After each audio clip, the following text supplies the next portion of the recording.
라카. 여러분 안녕하십니까. 오늘 방구석 독서모임 몇 회째죠 우리? 10회째인가? 9회째인가? 10회째인가 9회째인가? 뭐 잘 모르겠습니다. 뭐 9회든 10회든 그게 중요한 건 아니죠. 아무튼 오늘은 방구석 독서모임 지난번 또 이 룰렛의 역할로 책이 선정되었는데, 이번 책은 보시다시피 바로 요 책 이방인이 선정되었습니다. 이방인, 뭐 제 채널에서 몇 번 생방송만 들어오셔도 항상 많은 분들이 무슨 뭐 인생책 뭐 이런 이야기 할 때마다 제가 이제 항상 알베르 까미를 꼽기도 하고 이방인을 정말 좋아하고 시지프 신화를 정말 좋아한다고 항상 말씀드려서 어찌 보면 덕후라고 볼 수도 있는 부분이 있어요. 옆에도 보시면 막 이렇게 포스트잇을 옛날에 이제 여러 번 읽은 책이거든요. 여태까지 거의 한 두 책을 못해도 한 5번, 6번 최소 읽어오지 않았을까. 계속 반복해서 읽기도 했고, 이번에도 또 모임을 준비하면서 다시 또 읽어봐 줬어요. 뭔가 모임을 하는데 제가 아무것도 안 읽으면은 기억에 의존한다고 하면 너무 약간 그렇잖아요. 그래서 다시 읽어주기도 한 작품인데, 이번에는 사실 제가 이제 미음사 버전으로 읽지 않고요, 똑같은 역자지만 책세상에서 나온 까미 전집으로 읽었습니다. 보시면은 이 까미 전집에 작가 수첩 1과 시지프 신화 이방인이 이렇게 들어가 있는데요. 아까 말씀드렸다시피 김하영 역자, 똑같은 역자이기 때문에 사실 거의 유사해요. 거의 유사한데 몇 부분에서 단어 선택이나 이런 게 조금씩 다르긴 하더라고요.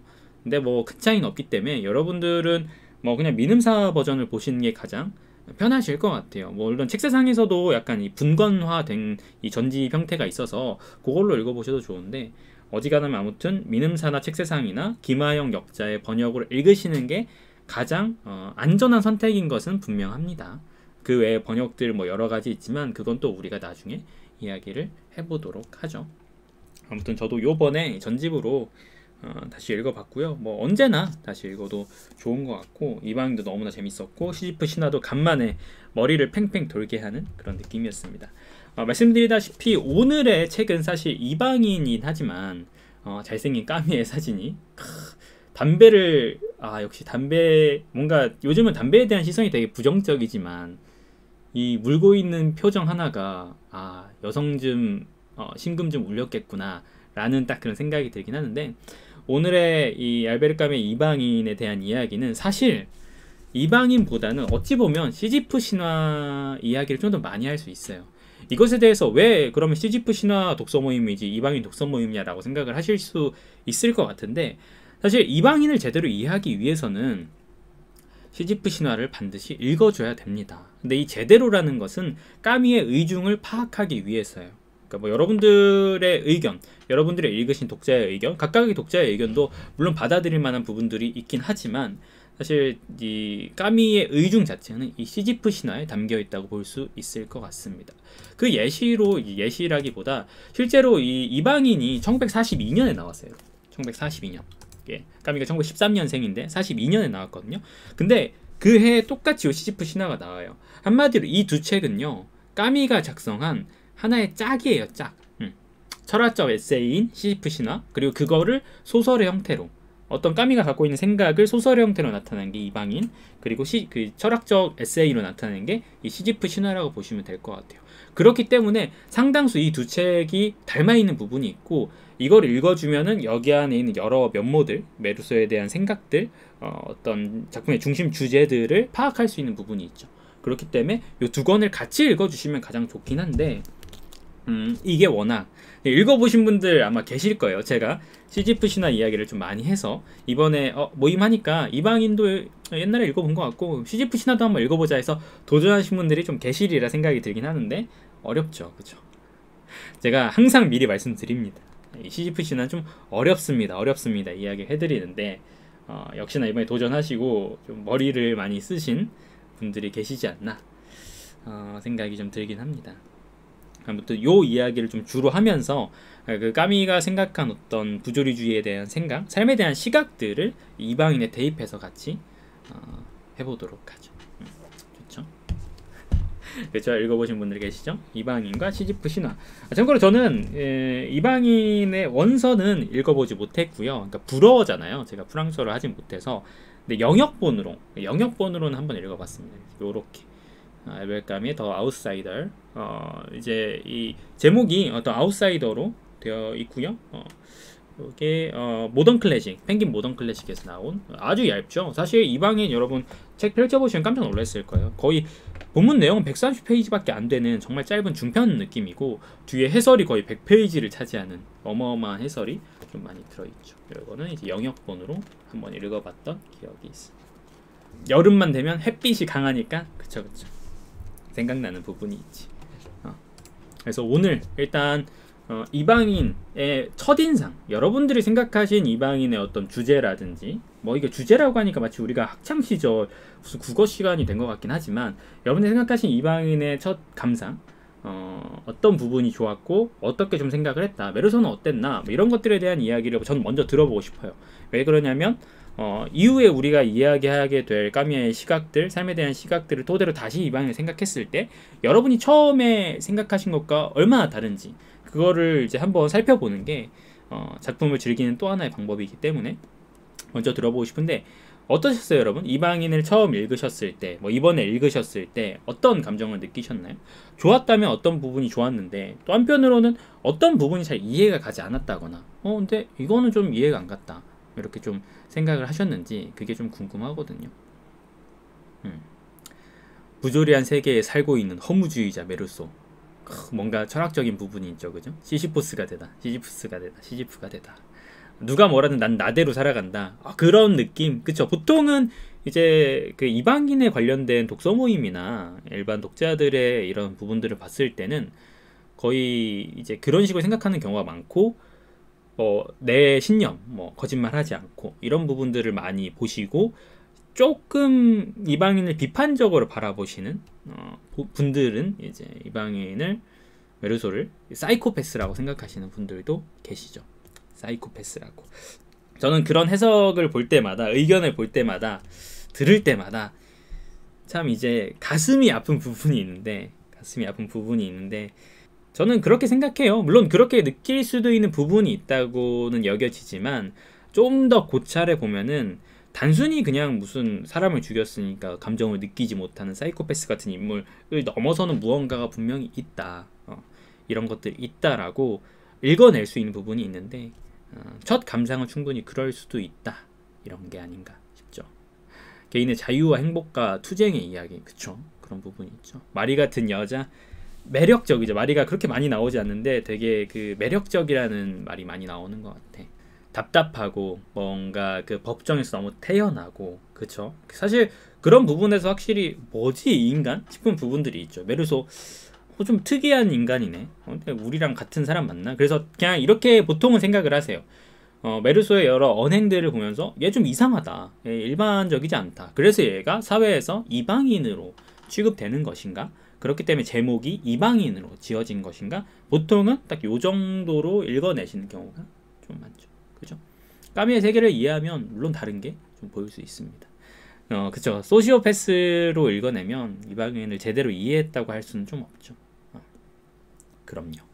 그래서 우리가 이방인에 대한 어떤 첫 감상을 여러분들에게 좀 들어봤는데, 작가에 대한 이야기를 먼저 조금만 해드릴게요. 근데 오늘 까미 자체에 대한 이야기는 많이 하지 않을 예정이에요. 되게 짧게만 다루고 넘어갈 거예요. 왜냐면 오늘 다룰 부조리에 관한 이야기들, 이런 이야기들이 훨씬 길어질 예정이기 때문에 까미에 대해서는 제가 이제 최소한의 정보만 좀 제공을 해드리도록 하겠습니다. 몇 가지 정보들만. 먼저 이 부분은 그냥 편하게 들으세요. 약간 그 라디오라 생각하시고, 알베르 까미는 1913년생입니다. 1913년생, 20세기 초에 태어났죠. 그리고 당연히 양차 세계대전을 모두 겪은 인물입니다. 어떤 그 시대를 감안했을 때는 일단 살아남은 게 용한 인물인데 그 시대를 살아났다면서, 정말 좀 안타깝게도 이제 말년에는 자동차 사고, 불의의 사고로 사망을 하잖아요. 그런 말들이 있어요. 그러니까 까미는 양차 세계대전도 다 살아남았는데 정말 어이없게도 자동차 사고로 사망하다니 너무 안타깝다. 이 젊은 철학자 혹은 소설가, 이 젊은 사상가, 뭐 어떤 선동가라고 볼 수도 있는 부분이, 선동이라 꼭 나쁜 의미에서가 아니라 혁명가, 이 인물이 이제야 빛을 볼 수 있는, 더 많은 빛을 어떤 자신의 역량을 뿜어낼 수 있는 그 순간에 너무나 허무하게 죽어버렸다는 사실이 좀 아이러니로 다가오는 부분이 있긴 합니다. 까미는 참고로 프랑스령 알제리에서 출생을 하고요. 그래서 작품 속에서 까미의 여러 저작 속에서 이 알제리에 대한 이야기, 어떤 표현들이 많이 나오기도 하고 해변가에 대한 이야기가 상당히 많이 나오잖아요. 그런 부분들이 까미가 실제로 해수욕을 진짜 좋아하기도 했고 어떤 이 바닷가 지방에서의 경험 이런 것들이 많이 들어있다고 보시면 될 것 같습니다. 까미가 1913년에 태어났다고 했는데 14년에 아버지가 부상을 당하고 얼마 안 가서 사망을 해요. 그러니까 까미가 아주 어렸을 때 거의 기억도 못할 시절에 이미 아버지가 사망을 한 거예요. 아버지였고 어머니랑 같이 사는데 상당히 가난했습니다. 그래서 이 시대만 하더라도 20세기 초고 어머니가 홀로 이제 자식들을 키우기가 좀처럼 쉽지 않은 상황이었고 그래서 까미에게는 항상 유년기 시절을 생각하면 가난이라는 키워드가 떨어지지 않아요. 네, 가난하게 자랐고 그것을 까미는 물론 완전히 싫어했다고 볼 수는 없습니다. 어떤 인생에서 사람에게 인간에게 가난이라는 것이 어떤 의미인가 이런 것들에 대한 이야기도 계속 생각을 해왔던 편이고요. 그래서 만약에 까미가 어린 시절에 부유했더라면은 어떻게 변했을까 그게 좀 궁금하기도 합니다. 어쨌든 좀 가난했었고 철학 전공을 했었고 후에 극 연출에 관심이 있어서 극 연출도 꽤 오래 했었습니다. 그래서 이방인 해설이나 이런 거 같이 붙어 있는 거 보면은 독일 친구에게 보내는 편지에서 본인도 이제 극 연출을 해왔고 많이 몸담았다, 직접 배우도 하고 했다고 이야기하는데요. 실제로 그쪽에 관심이 많았고 그런 것도 했었습니다. 근데 또한 하나의 특징 중에 하나는 까미는 축구를 되게 좋아했어요. 이게 여러분들이 어떻게 생각하실지 모르겠는데 그냥 축구를 그냥 좋아하는 정도가 아니야. 실제로 이제 10대 시절 20대 초까지만 하더라도 축구를 정말 좋아해서 막 선수까지 하려고 했고 옛날에 제가 읽어본 자료에 의하면은 축구를 계속 할 수만 있었으면은 어찌 보면 소설 쓰기보다는 축구 선수가 되고 싶었다고 할 정도로 축구를 정말 좋아했는데 17살인가 이제 결핵에 걸립니다. 결핵에 걸려서 거의 죽다 살아나요. 거의 죽을 뻔해요. 그래서 그때 이후로 몸이 계속 좀 안 좋았죠. 그래서 이제 어쩔 수 없이 축구 선수를 포기했어야 됐다라는 거죠. 그게 까미에겐 참 어떤 그 시기가 정말 큰 절망을 안겨준 시기고 어떤 자신의 삶에 죽음이 바로 목전에 있었거든요. 결핵에 걸리면서 그 시기로 인해서 이후에 어떤 죽음에 대한 사색 이런 것들이 계속 진행되지 않았나 생각이 들어요. 그래서 그 2차 세계대전이 발발하고 까미는 자원도 했었어요. 전쟁에 이제 자원 입대를 신청했는데 역시나 건강 문제로 입대를 반려당합니다. 그러니까 까미가 이제 전쟁에 참여하지 않았다라고 혹시 알고 계신 분들은 까미가 일부러 안 한 것이 아니라 자원 입대를 신청했지만 건강상의 문제로 반려를 당하죠. 그래서 까미는 어떻게 행동합니까? 까미는 나치 점령 시기에 이제 지하로 파고들어서 레지스탕스 활동을 하기 시작하죠. 그게 이제 꽁바지라는 당시의 어떤 혁명지 지하 언론, 혁명적인 지하 언론, 이 꽁바지에서 이제 가명으로 익명으로 이제 글을 집필하면서 이렇게 되긴 하는 거죠. 이 부분이 사실 그 어떤 까미의 다른 전집들, 작가 수첩이나 아니면 특히 이 사회평론 같은 데를 보면 너무나 잘 드러나 있어요. 까미의 또 진짜 읽어보면은 소설만 잘 쓴 게 아니라 이 사람은 진짜 글을 엄청 잘 쓰는 사람이에요. 글에 에너지가 어마어마해요. 그래서 당시에 꽁바지에 익명으로 기고했음에도 사람들이 그 글을 보고 되게 많이 좀 희망을 얻기도 하고 어떤 에너지를 얻고 계속 독립에 대한 열망 이런 것들을 꿈꿔왔는데 나중에 그게 까미라는 게 밝혀졌을 때 사람들이 진짜 대단하다 라고 생각을 많이 했었다고 하죠. 그리고 에르제님이 말씀하신 것처럼 공산주의에 대한 관심이 상당히 컸었습니다. 그래서 근데 까미 후기에 공산주의에 대한 반감이 되게 심해져요. 어떤 까미가 생각하는 가치, 인생에 대한 시각이 점점 공산주의 자신이 처음에 생각했던 바와 맞지 않는다는 걸 느끼고 그 이후에 기존의 노선을 버리고 돌아서게 되죠. 그래서 기존 동료들과 좀 반목하게 되는 부분들이 있습니다. 이런 것들이 이제 후기에 이제 다른 철학자들과의 어떤 편지를 통한 말싸움 이런 것들로 드러나게 되는 거죠. 그리고 그 과정에서 썼던 책이 반항하는 인간이란 책이에요. 이후에 나온 반항하는 인간. 이 책 역시 한 500페이지 정도 되는 꽤 긴 책인데요. 시지프 신화를 읽어보시고 어렵다고 생각하신 분들, 이 반항하는 인간을 읽어보시면은 시지프 신화는 차라리 쉬웠구나 라고 생각을 하실 수도 있을 만큼 이건 역시 좀 난이도가 있는 글이긴 합니다. 맞아요. 이 반항하는 인간은 좀 정치적인 이야기들, 또 이런 정치 사회적인 이야기들이 좀 많이 들어가 있어요. 그리고 뭐 보통 이제 까미, 저번에 혹시 한 분이 물어봐 주셨는데, 까미의 어떤 결혼 생활에 대해서 물어봐 주셨는데, 까미는 재혼을 하긴 합니다. 그리고 여성 편력이 좀 있었다, 여러 여성들과 뭐 만나고 뭐 이런 것들이 좀 있었다라고 이야기하는데, 첫 번째 부인인 시몬이라는 부인, 시몬 이에였나? 이름이?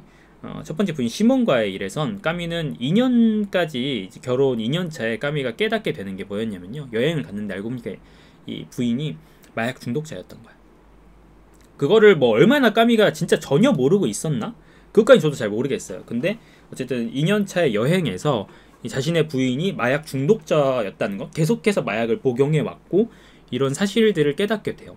심지어 그녀에게 지속적으로 마약을 공급하는 의사가 있었고, 그 의사의 정부 역할을 했다, 자신의 아내가.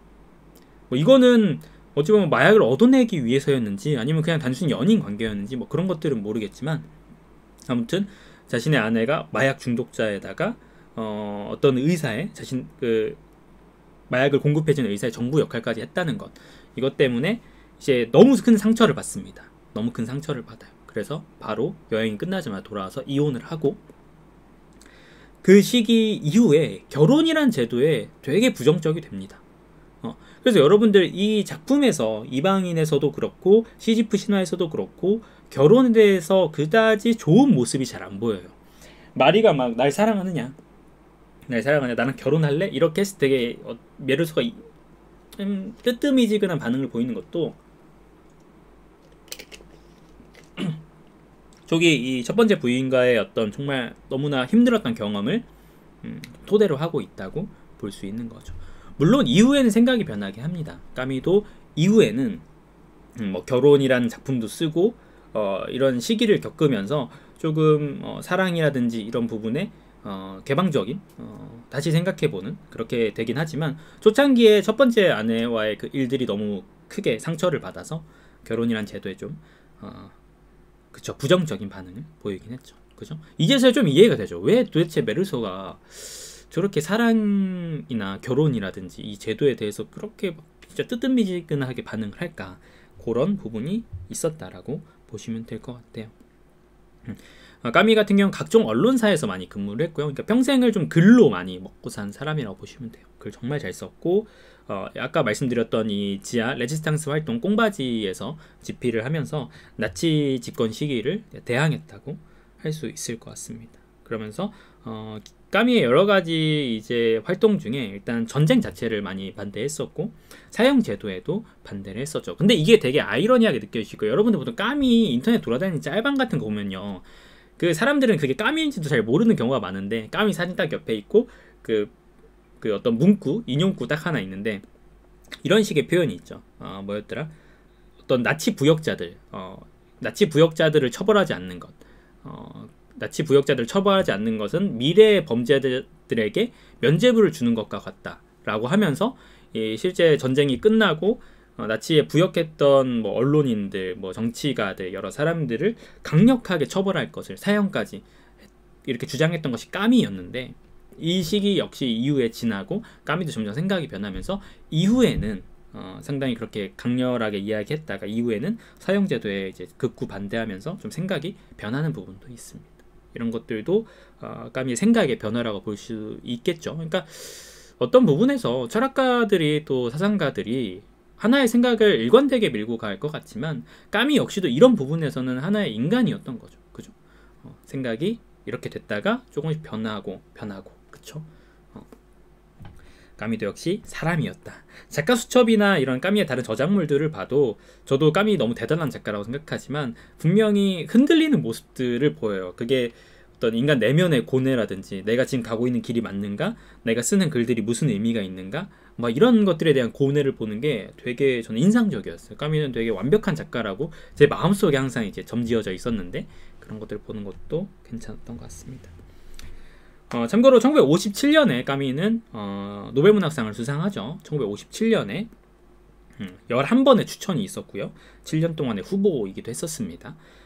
까미가 노벨문학상을 받은 것은 역대 최연소에서 두 번째, 역대 노벨문학상 수상자 중에서 가장 어린 나이에 두 번째입니다. 첫 번째는 많이 말씀드렸지만 러디어드 키플링이라는 이후에 사실 뭐 어떤 여러 인종차별 논란으로 또 있는 작가지만 정글북이라는 작품을 집필한 러디어드 키플링이 만 41세인가에 가장 최연소 수상자고요. 까미가 그 다음 역시 40대 초반에 노벨문학상을 받고 1960년, 그로부터 3년 후인 1960년에 교통사고로 사망하죠. 당시에 친구이자 편집자, 상당히 유명한, 지금도 이제 갈리마르라는 출판사, 까미 하면은 항상 같이 따라온 출판사, 갈리마르 출판사의 갈리마르와 운전을 하다가 같이 사망을 하게 되죠. 당시에 까미의 품속에는 최초의 인간이라는 작품의 초고와 열차표가 있었습니다. 최초의 인간이라는 작품의 초고와 열차표. 최초의 인간은 까미가 가장 처음 썼던 작품이에요. 소설 중에서 가장 처음 썼던 작품, 이방인보다 먼저 썼던 작품인데 사실 이게 생전에는 출간되지 않았어요. 왜냐면 완성되지 않았기 때문에. 초고라고 말씀드린 것처럼 현재 국내에는 최초의 인간이 열린 책들에서 번역이 되어 있긴 한데 작품 자체가 완성본은 아닙니다. 미완성 버전으로 출간이 되어 있습니다. 나중에 그거 읽어보시면은 또 까미의 어떤 어린 시절의 경험들이나 본인과 닮아있는 부분들을 많이 볼 수 있죠. 까미를 보통 실존주의라고 우리가 이야기를 하긴 하는데, 실존주의자라고 보통 분류를 하는데 철학적인 부분에서는 본인은 정작 거리를 두긴 했습니다. 갈리마르 출판사의 조카가 운전하던 차, 누가 운전했는지 저도 잘 기억이 나지 않는데 당시에 갈리마르 친구이자 편집자인 갈리마르와 같이 교통사고를 당했다라고 들었던 것 같아요. 갈리마르가 죽지 않았나? 안 죽었나? 아무튼 같이 교통사고를 당해서 까미는 사망을 하게 되죠. 근데 나중에 까미는 본인이 그렇게 라벨화 되는 것도 되게 싫어했어요. 자기가 어떤 주의라고 불리는 것, 하나의 사상을 대표하는 것도 되게 싫어하긴 했었는데, 아무튼 어떤 식으로 이야기하냐면 보통 사르트르랑 까미랑 같이 항상 이렇게 엮어서 이야기되죠. 실존주의와 관련해서. 근데 까미가 언젠가 인터뷰를 하면서, 실제 인터뷰에서 이렇게 말을 합니다. 나는 언제나 사르트르와 내가 같이 대화를 하면서 우리가 같은 사상, 실존주의자로 묶이는 것에 대해서 웃어 넘기곤 한다. 우리가 얼마나 다른데, 이런 식으로 인터뷰를 할 정도로 본인은 실존주의라는 것을 거부했으나 아직도 철학 사조에서는 까미를 실존주의자로 많이 분류하긴 합니다. 근데 어떤 부분이 차이가 있느냐, 그게 명확하게 구분하기 좀 힘든 부분들은 있는데요. 특징 중에 하나는 까미의 부조리주의 자체는 좀 개인적인 차원에 한정되어 있다라고 조금 더 특징 지어질 수 있을 것 같아요.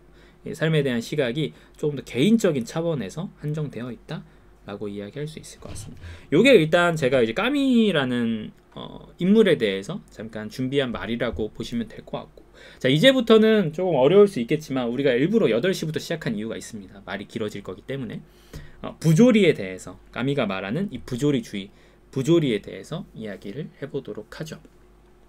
자, 부조리란 무엇이냐? 까미는 보통 부조리주의의 대표, absurdity라는 것의 대표라고 이야기를 하는데, 부조리란 무엇이냐?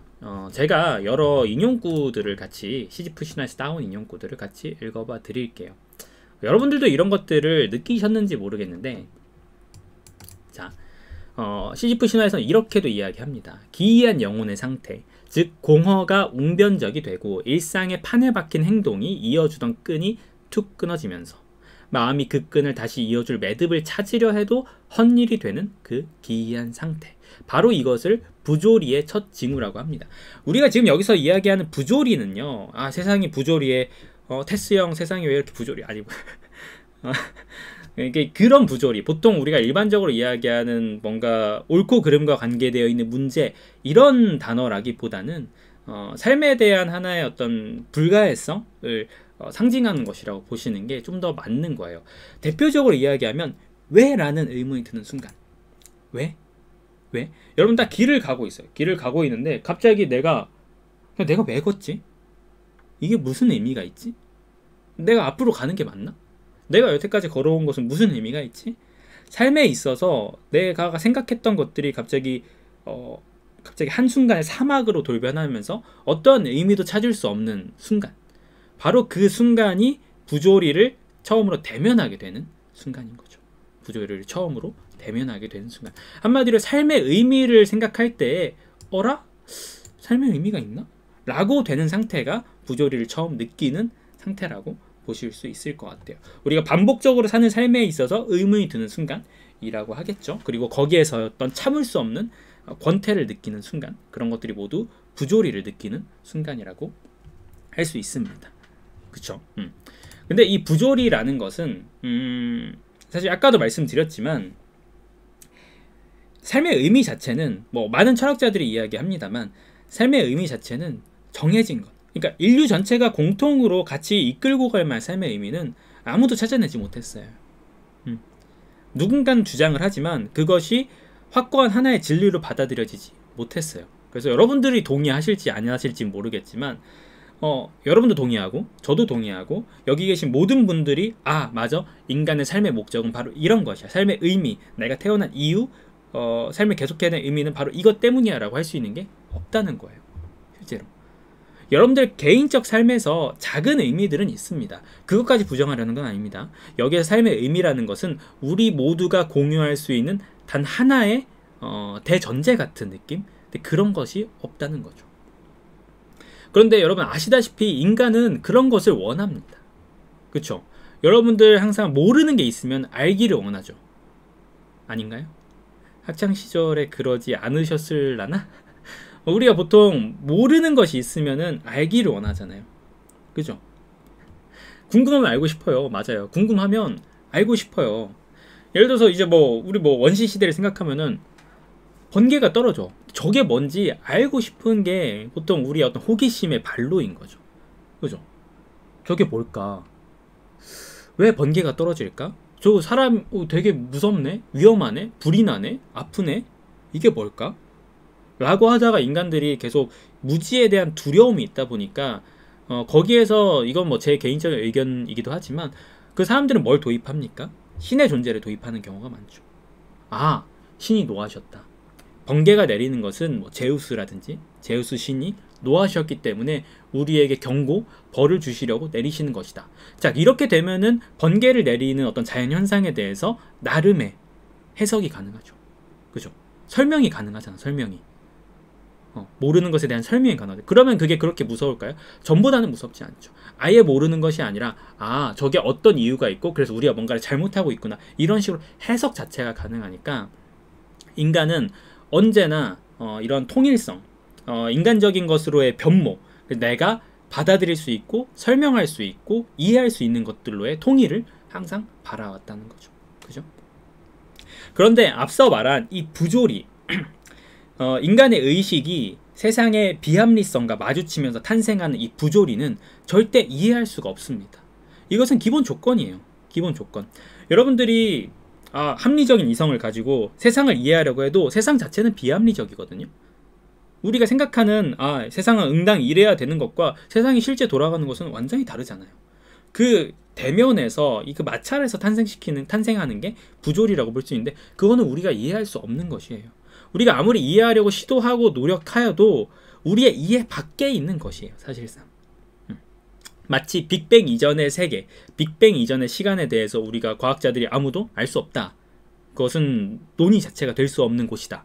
논의 자체가 될 수 없는 영역이다라고 이야기하는 것처럼 우리가 인생에 대해서 어떤 부조리, 왜라는 질문, 인생의 삶의 의미, 이런 것들이 대면했을 때 그때 느끼는 이 부조리의 징후, 부조리의 감정들은 사실 어떤 완전히 이해할 수 없는 인간적인 언어로 치환할 수 있는 게 아니라는 거죠.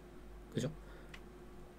그쵸. 일부분, 우리가 많은 부분들을 설명하고 이해하려고 하고 하는 것은 사실이나 언제나 그런 것들이 완벽한 시도로 가진 않죠. 심지어 과학도 어떻습니까, 여러분? 과학은 많은 부분 우리의 삶을 설명해 줬습니다. 그러나 아시다시피 양자역학이 등장하고 고전 물리학이 완전히 부정당하는 여러 사례들을 보면은 패러다임이 변화하잖아요. 패러다임이.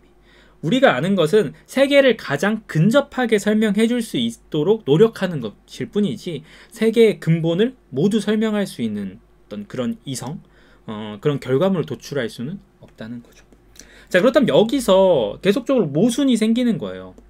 인간은 삶에 대한 어떤 설명, 해석, 통일성, 인간적인 언어로 치환해서 내가 이해할 수 있는 것을 계속 원하는데 삶은 절대 그런 것을 주지 않고 그런 것을 갖고 있지도 않아요. 그렇기 때문에 이 부조리를 마주한 인간은 고뇌하기 시작합니다. 이게 좀 이해가 되시죠? 이해가 안 되시나? 이해가 안 되시면 죄송합니다. 여러분, 앞서 말씀드렸어야 되는데 혹시 오늘 이해가 안 가신다면 제 능력 부족이라 생각하시면 될 것 같아요. 자, 계속 하겠습니다. 삶의 부조리를 느낀 인간은 그래서 고뇌하기 시작해요. 삶의 의미가 무엇인가? 근데 이해할 수 없어. 그럼 나는 어떻게 해야 되지? 이 상태에 빠져드는 거예요. 어떻게 해야 할까? 삶의 부조리에 응대한 인간은. 자, 여기에서 까미는 여러 가지 대응 방식을 이야기하며 시지프 신화에서는 기존 철학자들, 이 부조리에 대한 이야기, 삶의 무의미에 대한 이야기는 까미가 처음으로 했던 건 당연히 아니죠. 계속적으로 여러 철학자들을 통해서 논의되어 왔던 주제입니다. 근데 그것에 대해서 까미는 여러 가지 어떤 실론들을 살펴보면서 자신의 의견을 드러내기 시작하는데 크게 세 가지 행동으로 나타낼 수 있습니다. 까미가 생각한 삶의 부조리에 대응하는 방식은 크게 세 가지라고 볼 수 있습니다. 첫 번째는 뭐냐면요. 영어로는 보통 이제 leap of faith라고도 하고, 혹은 philosophical suicide라고도 합니다. 그냥 영어를 사용해서 좀 있는 척 해봤는데 실제로는 신념으로의 도약 혹은 철학적 자살이라고 이야기합니다.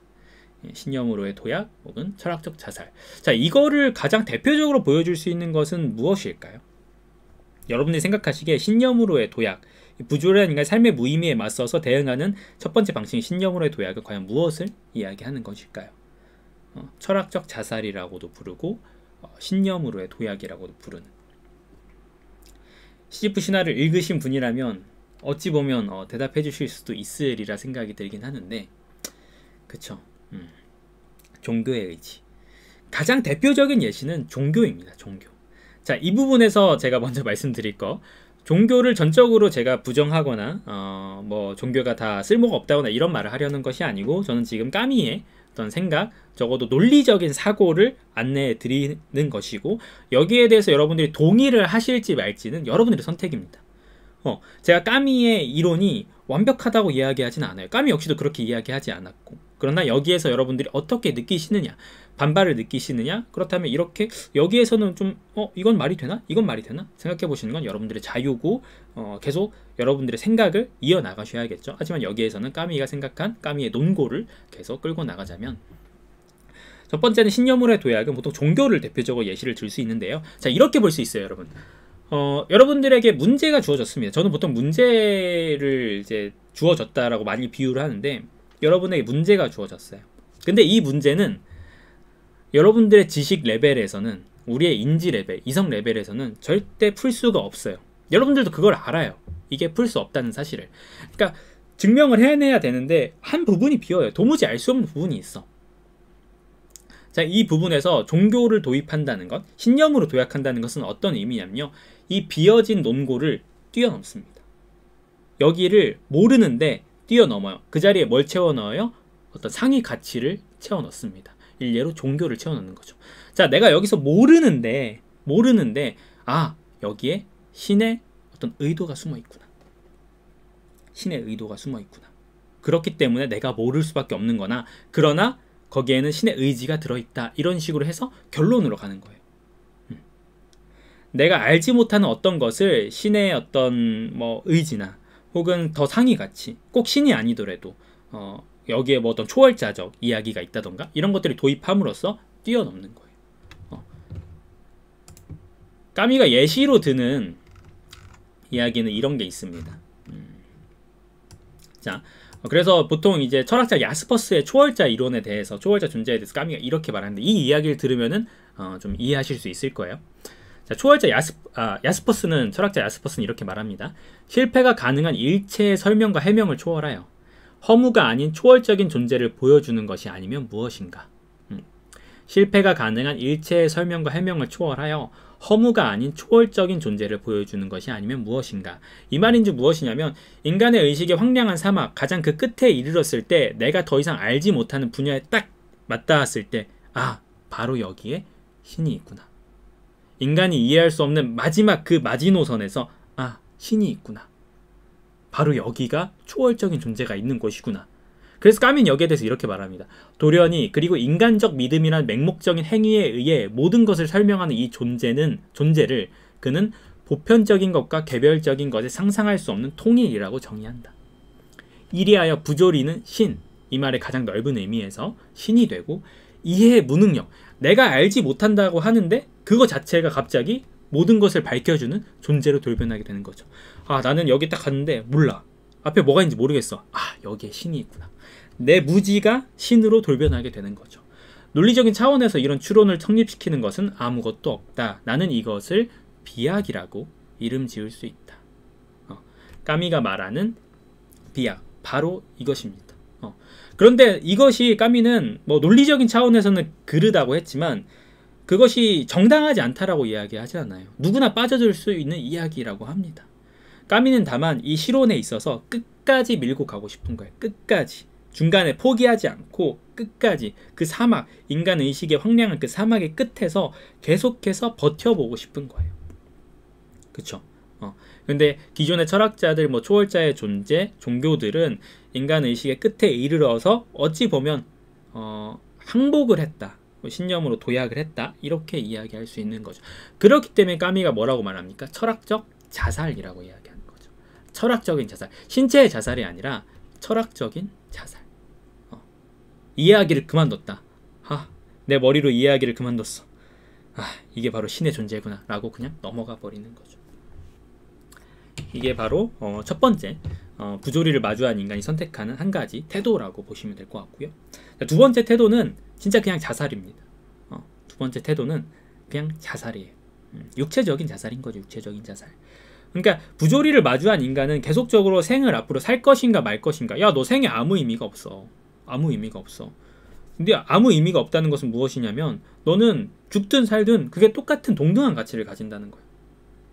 삶의 무의미라는 것은, 삶의 무의미를 마주하면 살아도 의미 없고 죽어도 의미 없어. 그러면 두 개가 같은 가치를 지닌다고 보는 거예요. 그렇기 때문에 그런 부조리한 인간은 죽음을, 부조리는 정말 인간에게 죽음을 요구하는 것인가? 이런 문제로 시작하는 거거든요. 두 번째가 말씀드렸다시피 자살인데, 이 자살 역시도 까미는 올바르지 않다고 이야기합니다. 이 자살 역시도 어떤 부조리를 마주한 인간이 택하는 일관적이지 않은 태도라고 생각해요. 일관적이지 않은 태도. 계속해서 말씀드리지만 까미는 이 부조리라는 실론에 대해서 끝까지 일관적일 수 있는 태도를 추구하고자 하는 거예요. 근데 앞에서 첫 번째 철학적 자살은 중간에 그만둬 버렸죠. 그러니까 두 번째인 육체적 자살 역시도 까미가 보기에는 중간에 그만둬 버린 거예요. 중간에. 그래서 까미는 이렇게까지 이야기합니다. 자살은 마지막에 이르러서, 끝에 이르러서의 어떤 동의와도 같다. 부조리에 관한 문제를 그냥 끌어안고 육체의 소멸을 바라면서 부조리 자체를 없애버리는 것과 같다. 그죠? 문제 해결이 아닌 문제를 그냥 소멸시키는 것. 그렇게 까미는 이야기를 하죠. 까미는 계속적으로 말하듯이 부조리를 죽여서나 소멸시키거나 없애서나 가려서는 안 된다고 이야기해요. 왜? 거기에 문제가 있는데, 여러분들이 문제가 있는데 문제를 풀거나 안 풀거나, 이렇게 두 가지, 여러 가지 방식이 있지만, 첫 번째는 문제를 봤는데 내가 못 풀겠어? 그럼 여기에 신이 있구나라고 뛰어넘어. 두 번째는 문제를 아예 안 풀어버리는 거죠. 자살 같은 경우는 문제를 그냥 풀기를 거부하는 거예요. 뒤돌아버리는 거예요. 그냥 문제가 있는데 난 이제 안 풀래 하고 시험장 그냥 나와버리는 것 같습니다. 바로 이게 까미가 말한 자살이 부조리에 대응하는 일관적인 태도가 아니라고 이야기하는 거예요. 문제를 풀 수 없다는 거 우리가 모두 다 알아요, 여러분. 이거는 인간 이성을 뛰어넘는 거 아는데, 그것을 풀지 않는다는 것 자체는 완전한 포기를 의미하는 것이고, 비록 그것이 풀기 어렵고 거의 불가능하다는 것을 알지만, 그럼에도 우리 인간은 삶을 지속함에 있어서 문제를 풀기를 고착할 수밖에 없다는 것. 이게 까미가 좀 더 원하는 태도라고 볼 수 있는 거예요. 그런데 이게 까미는 뭐 자살을 그렇다고 자살하는 사람들이 뭐 비겁하다고 당연히 이렇게 하려는 건 아니에요. 다만 논리적인 차원에서 자살은 포기할 수도 있어요. 근데 논리적인 차원에서 어디까지나 그 사람들의 마음을 이해 못하고 그런 것이 아니라 논리적인 차원에서 자살은 어떠한 정당성도 가져다 주지 못한다라는 거예요. 부조리에 대해서. 우리가 자살, 죽음이라는 문제에 대해서는 항상 선언적일 수가 없습니다.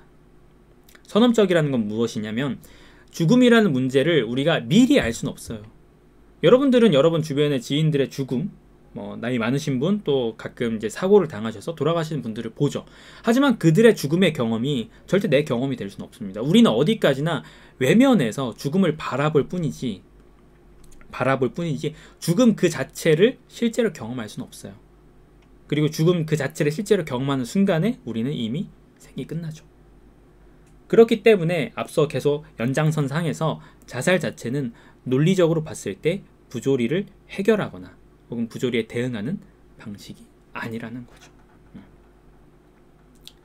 그래서 까미는 자살 역시도 올바른 방법이 아니다 라고 이야기하는 겁니다. 그렇죠. 이런 부분에서 우리는 죽음을 결코 직접적으로 경험할 수 없기 때문에 어디나 간접적으로 경험한다고 보실 수 있죠. 그럼 마지막, 이제 그렇다면 까미는 도대체 그거 어쩌라는 거야? 철학적인 또 신념으로의 도약도 안 돼. 자살, 죽어서도 안 된대. 이게 어차피 삶이 무의미하고 찾을 수 없는데 그럼 도대체 어쩌라는 거야? 라고 이야기할 때 까미가 결국 내 생각에는 가장 일관되고 지속적이고 가능한 태도는 반항뿐이다 라고 결론을 어느 정도 잠정적으로 내리는 거예요. 반항뿐이다. 그러면 까미가 말하는 반항이란 무엇이냐? 부조리라는 것은 아까도 처음에 말씀드렸죠. 합리적인 인간의 의식과 비합리적인 세계가 맞부딪히면서 그 대면에서 탄생하는 게 부조리입니다.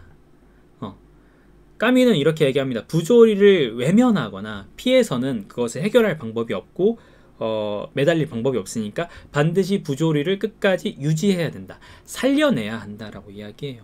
여기서 까미는 에우리디케의 예시를 드는데요. 에우리디케라고 하면 여러분들이 기억 못하실 수도 있지만 아시죠? 하프 연주로 죽었던 아내를 끌고 오지만 아내가 잘 따라오고 있는 뒤를 돌아보는 순간 아내가 이제 완전히 죽게 되는 그 신화를 에우리디케 신화라고 하는데, 에우리디케의 경우처럼 에우리디케의 경우와 반대로 오히려 이 부조리에 있어서는 절대 시선을 놓치면 안 된다. 시선을 놓치면 안 된다라고 이야기하는 거죠. 항상 부조리를 대면하고 합리적인 의식과 비합리적인 세계가 맞부딪히는 것을 끝까지 유지해야 한다. 그 긴장 상태를 절대 놓아서는 안 된다 라고 이야기하는 게 까미의 반항이라고 볼 수 있습니다. 그렇죠? 그리스 신화 중에 하나죠. 오르페우스. 좀 이해가 가시나요, 여러분? 반항이라는 개념이, 까미가 말하는 반항이라는 개념이, 반항하는 인간, 그리고 훗날 이제 이방이라든지 페스트라든지 다른 작품에서 계속 드러나는 이 인물들의 태도가 반항. 이런 생각을 가지고, 이런 이해를 가지고 이방인을 다시 읽어보면 부석 사제와의 대화나 이런 것도 조금 더 잘 이해하실 수 있는 거죠.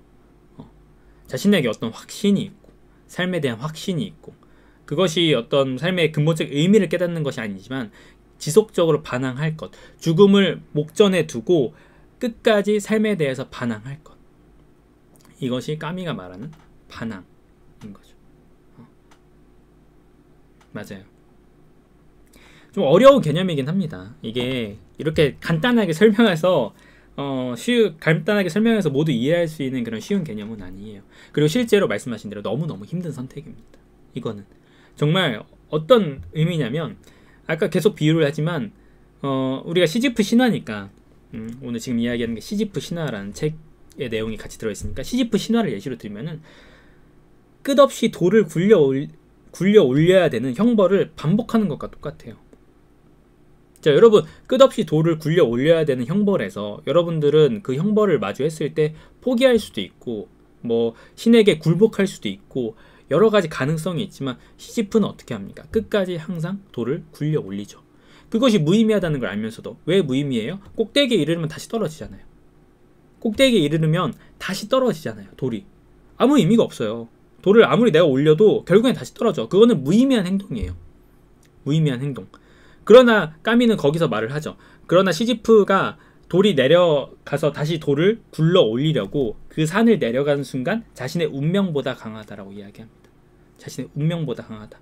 왜 그런 이야기를 하냐면은 그 모든 것을 알면서도, 이것이 무의미한 행동의 반복인 걸 알면서도 계속 하잖아요. 마치 우리가 살아가는 것 같습니다. 여러분들이 삶의 무의미를 깨달았어요. 사는 건 의미가 없어. 아, 삶의 의미는 존재하지 않구나. 삶은 무의미하구나. 그럼에도 나는 내일을 살아가. 이것이 반항이라는 거예요. 이것이 반항. 그렇기 때문에 기존의 어떤 삶의 영역이 신의 영역이었던 것에서 시지프가 다시 돌을 굴리기 위해서, 그것이 무의미함을 알면서도 다시 돌을 굴리기 위해서 그 산을 내려가는 그 순간에 시지프는 자신의 운명보다 강하고 비로소 이 삶을 신의 영역이 아닌 인간의 영역으로 끄집어 내린 거예요. 끄집어 내린 거. 힘든 삶이죠. 이게 진짜 쉽지 않아요. 저도 처음에 받아들이기 되게 힘들었는데, 그러나 계속 말씀드리지만 이게 무조건 옳다는 건 아닙니다, 여러분. 이게 하나의 인생의 진리라는 건 아니에요. 당연히 말이 안 되죠. 이것도 어디까지나 삶에 대한 하나의 시각일 뿐입니다. 시각일 뿐. 자, 이렇게 되었을 때 다시 돌을 굴리려고 계속해서 반복하는 그 과정 속에서 시지프는 비로소 자유를 느낍니다. 되게 아이러니하죠. 되게 아이러니해요. 무의미한 일을 반복하면서 거기에 자신의 의지가 개입하게 되는 거죠. 기존에는 그냥 반복에 불과했어. 어떤 내 의지가 들어가 있는 것이 아니라 그냥 의뢰 그러려니 그렇게 살아가는 거니 라고 생각을 했는데, 나는 이것이 내가 거부할 수 있는 것임을 알면서도 계속해서 반항하는 것, 바로 그것은 자신의 의지가 들어가는 거잖아요. 그게 반항인 거고, 그렇기 때문에 바로 이 부조리한 인간은 이런 행위를 반복하면서 자유를 느끼는 거예요. 자유를 느끼게 되는 겁니다. 기존에 내가 생각해왔던 여러 어떤 가정들, 삶은 이래서 의미가 있는 거야. 여러 가지 삶의 의미는 가족이야, 무엇이야, 막 이렇게 자신을 계속 살게 하기 위해서 이제 쳐놨던 어떤 울타리를 벗어나서 진정한 자유를 성취하게 된다는 거죠. 비록 그것이 황량한 사막의 한 목판에 서 있는 자유라고 할지라도 그것은 이 인간에게 자유라는 것이에요. 말한 대로 어떤 안락한 삶을 모두 버리고 정말 힘든 황량한 사막, 어떤 황야의 한 목판에 서가지고 계속해서 살아가는 것이죠. 난 너무나 힘들지만 까미는 이렇게 말합니다. 내가 다만 말할 수 있는 것은 난 모른다는 것이고, 삶에 대해서 나는 모른다고밖에 이야기할 수 없고, 내가 모른다고 고백할 수 있는 것 이외에 내가 알지 못하는 것에 대해서 안다고 가상의 탑을 세우진 않겠다라고 이야기를 하거든요. 이건 진짜 말씀하신 대로 이방인에서 메르소의 태도를 이해할 수 있는 단초예요. 나는 삶에 있어서 내가 말할 수 있는 확신은 모른다는 것이야. 근데 내가 모르는 것을 계속 고백할 뿐이지 내가 안다고 그렇게 가정하진 않겠어. 어떤 탑을 세우진 않겠어. 허무한 모래성을 세워서 내가 거기 안에서 사실 삶의 의미는 이거였어라고 안주하진 않겠어 라는 것. 차라리 그 바람 부는 모래바람이 부는 사막을 계속 걸어가겠어. 있을지 없을지도 모르는 오아시스를 향해서 끝없이 찾아서 걸어가겠어 라는 것이에요. 그러니까 이 이방인이라는 작품에서 메르소는 절대 거짓말하지 않죠. 메르소는 거짓말을 하지 않습니다. 왜? 본인이 알지 못하는 것에 대해서는 아는 척을 하지 않는다가 메르소의 기본 태도인 거예요. 부조리한 인간의 기본 태도인 거예요. 뒤에 부속사제와 대화를 할 때 메르소가 외치잖아요. 너가 말하는 게 너는 어떤 가치를 가지고 있는 것처럼, 네가 뭔가 알고 있는 것처럼 이야기하지만 내가 봤을 때 네가 알고 있는 것은 아무런 의미가 없어. 머리 한 올만큼의 가치도 없어. 다만 나에게는 확신이 있어. 죽음이 있고 삶의 마지막이 있다는 정말 그 깨달음, 삶의 무의미에 맞닿은 그 깨달음이 있어. 이것만큼은 나에게 저 밑에서 불어오는 바람만큼이나 확실해. 부정할 수 없는 사실이야. 이렇게 이야기를 하는 거죠. 부조리함을 인정하고 순응하려는 마음을 먹으면 순응이 아니에요. 여기에서는 부조리가 있음을 인정은 하긴 하지만 그것을 받아들이는 것과는 다릅니다. 부조리를 받아들이는 것은 그래, 우리 삶은 어쩔 수 없네, 이게 아니에요. 그럼에도 불구하고 그것에 대해서 계속 반항하는 거죠. 그래서 순응이 아니라 반항을 통해서 지속적으로 대면하고 자유를 느끼는 것이에요. 순응하는 순간 아까도 말씀드렸다시피 인간의 합리적 이성과 비합리적 세계가 맞부딪혀야지 부조리는 생겨나는데 순응하는 순간 이게 그냥 묶여버립니다. 합쳐져 버리죠. 더 이상 이제 대면하지 않잖아요. 내가 이해를 해버리니까. 이해할 수 없는 건데 내가 이해를 했다고 생각해버리잖아요. 순응하는 순간. 그렇기 때문에 더 이상 세계는 이해할 수 없는 것으로 변모되고 부조리는 사라져버리게 되는 것이죠. 바로 이 부분에서 메르소의 태도, 부조리한 인간이 취하는 태도는 순응이 아니라 반항이라고 이야기할 수 있는 거죠. 맞아요. 부조리를 인지한 인간은 삶이 고통스러워집니다. 삶이 고통스러워져. 근데 그 고통을 대면하라는 거예요. 그 고통을. 인간은 계속적으로 회귀라를 추구하고 통일화를 추구하고 희망을 원하지만 그것은 가상의 어떤 꿈일 뿐이라는 거예요. 꿈일 뿐이라는 거예요. 그쵸? 어떤 허무주의적 입장이라고 보실 수 있긴 한데 기존의 허무주의랑은 다른 게 허무주의는 뭐 이렇든 저렇든 인생이 살만한 의미가 없는 것이라면은 뭐 살아도 되고 죽어도 되고 이거 아니야? 라고 해서 허무주의는 그냥 여기도 빠지고 저기도 빠지고 뭐 진짜 죽음으로 살인으로 실제로 허무주의가 역사 속에서 전개한 방식을 보면 상당히 파괴적인 방식으로 많이 갔지만 그럼에도 이 허무주의와 까미의 부조리주의가 다른 점은 까미는 계속 살아가기를 종용했다는 거죠. 그러니까 여러분 삶의 무의미에 마주했을 때 인간은 죽어야 되는가 살아야 되는가의 문제에서 까미는 반항이라는 태도로 계속 살기를 요구해요. 삶의 무의미 속에서도 인간은 살아갈 수 있구나. 사실 제가 이거를 까미의 저작을 통해서 느낀 바였거든요. 한 줄로 요약하자면은 삶의 무의미에 마주하여도 인간은 살아갈 수 있구나. 그것이 반항이라는 태도구나. 일관적으로 논리적으로 살아갈 수 있구나. 제가 까미를 높이 평가하는 부분은 사실 이 부분 때문이었던 것 같아요. 저 역시도 삶의 무의미 때문에 대학을 졸업하고 고민했던 시기가 있었고 이렇게 해서 왜 사나? 사나 죽으나 똑같다면은 살 이유가 없지 않나? 왜 앞으로의 이렇게 수없는 숱한 고통들을 참아내면 살아가야 할까? 행복이란 너무나 희미하고 불행은 너무나 만연한데 이것을 왜 견디며 살아가야 되냐? 라고 계속적으로 생각을 했을 때에 이런 삶의 무의미 속에서 생이 불가능하다고 생각했던 때에 까미는 그것이 가능하다. 비록 힘들지만 가능하다고 이야기는 했지만 그게 쉽다고는 이야기 안 했어. 가능하다. 적어도 논리적으로 반항이라는 태도로 이렇게 이야기를 한 거죠. 실제로 까미는 그것에 맞는 태도를 살았습니다. 아까도 말씀드렸다시피 지하 레지스탕스 활동을 하면서 누구보다도 삶에 치열하게 살았던 인물이에요. 그냥 글로써 말하고 실제 삶을 괴리해 둔 인물이 아닙니다. 뭐 일례로 우리가 우스갯소리를 이야기하는 쇼펜하우어는 뭐 보통 이제 염세주의로 되게 대표적이죠. 인생의 유일한 탈출구는 죽음이라고 자살이라고 이야기하는 쇼펜하우어도 그 앞에 음식들을 깔아놓고 그런 이야기를 했다는 거 아니에요. 그런 걸 보면서 까미는 그런 태도를 원하지 않고 본인의 어떤 생각에 걸맞는 태도를 끝까지 유지하는 거죠. 그런 삶을 살았습니다. 그러니까 생각과 삶이 어느 정도 일치하는 삶을 살았어요. 그게 얼마나 힘든 일인 거 여러분들도 아실 텐데 까미는 그런 삶을 살았고 그렇기 때문에 높은 평가를 받고 노벨문학상도 받고 그랬던 거겠죠. 그래서 저도 동감합니다.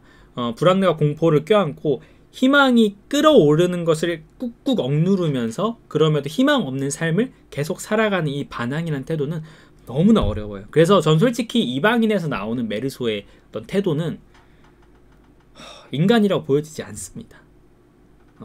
인간이라고 보여지지 않아요. 다분히 신화적인 인물이에요. 다분히 신화적인 인물. 이런 식의 태도는 무슨 사람들에게 적어도 일반적이진 않아요. 너무나 예외적인 경우야. 이렇게까지 단 하나의 진실, 거짓말을 하지 않겠다는 일념 하나의 자살이래. 죽음까지 선택할 수 있는 인물은 흔치 않습니다. 실제로 까미는 이 이방이라는 작품에 대해서 어떤 리얼리즘을 표방한 것은 아닙니다. 까미는 오히려 이렇게 이야기해요. 현 시대에 우리에게 그나마 가능한 예수 그리스도의 어떤 표방, 예수 그리스도의 어떤 모델을 새로 구축해 보려고 했다 라고 이야기하거든요. 새로운 구원자, 어떤 보통 뭐라고 하지? 구원자? 어떤 대표? 영웅은 아니지만 희생자를 대표해 보려고 했다 이렇게 이야기하거든요. 이렇게 이야기하죠. 영웅적인 태도를 취하지는 않으면서도 진실을 위해서는 죽음을 마다하지 않는 인간.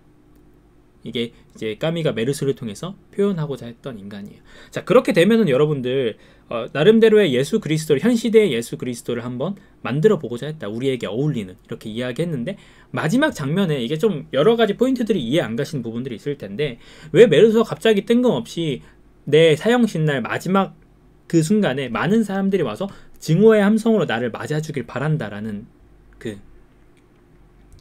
그 말이 왜 나왔는지 조금 예수 그리스도의 이미지로 생각하시면은 저는 이해가 되더라고요.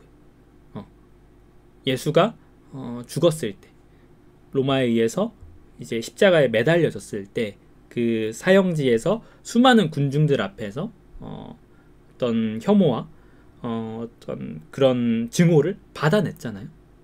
바로 그 장면이 마지막에 메르소가 말한 증오의 함성을 나를 맞아줬으면 좋겠다 라고 이야기하는 거죠.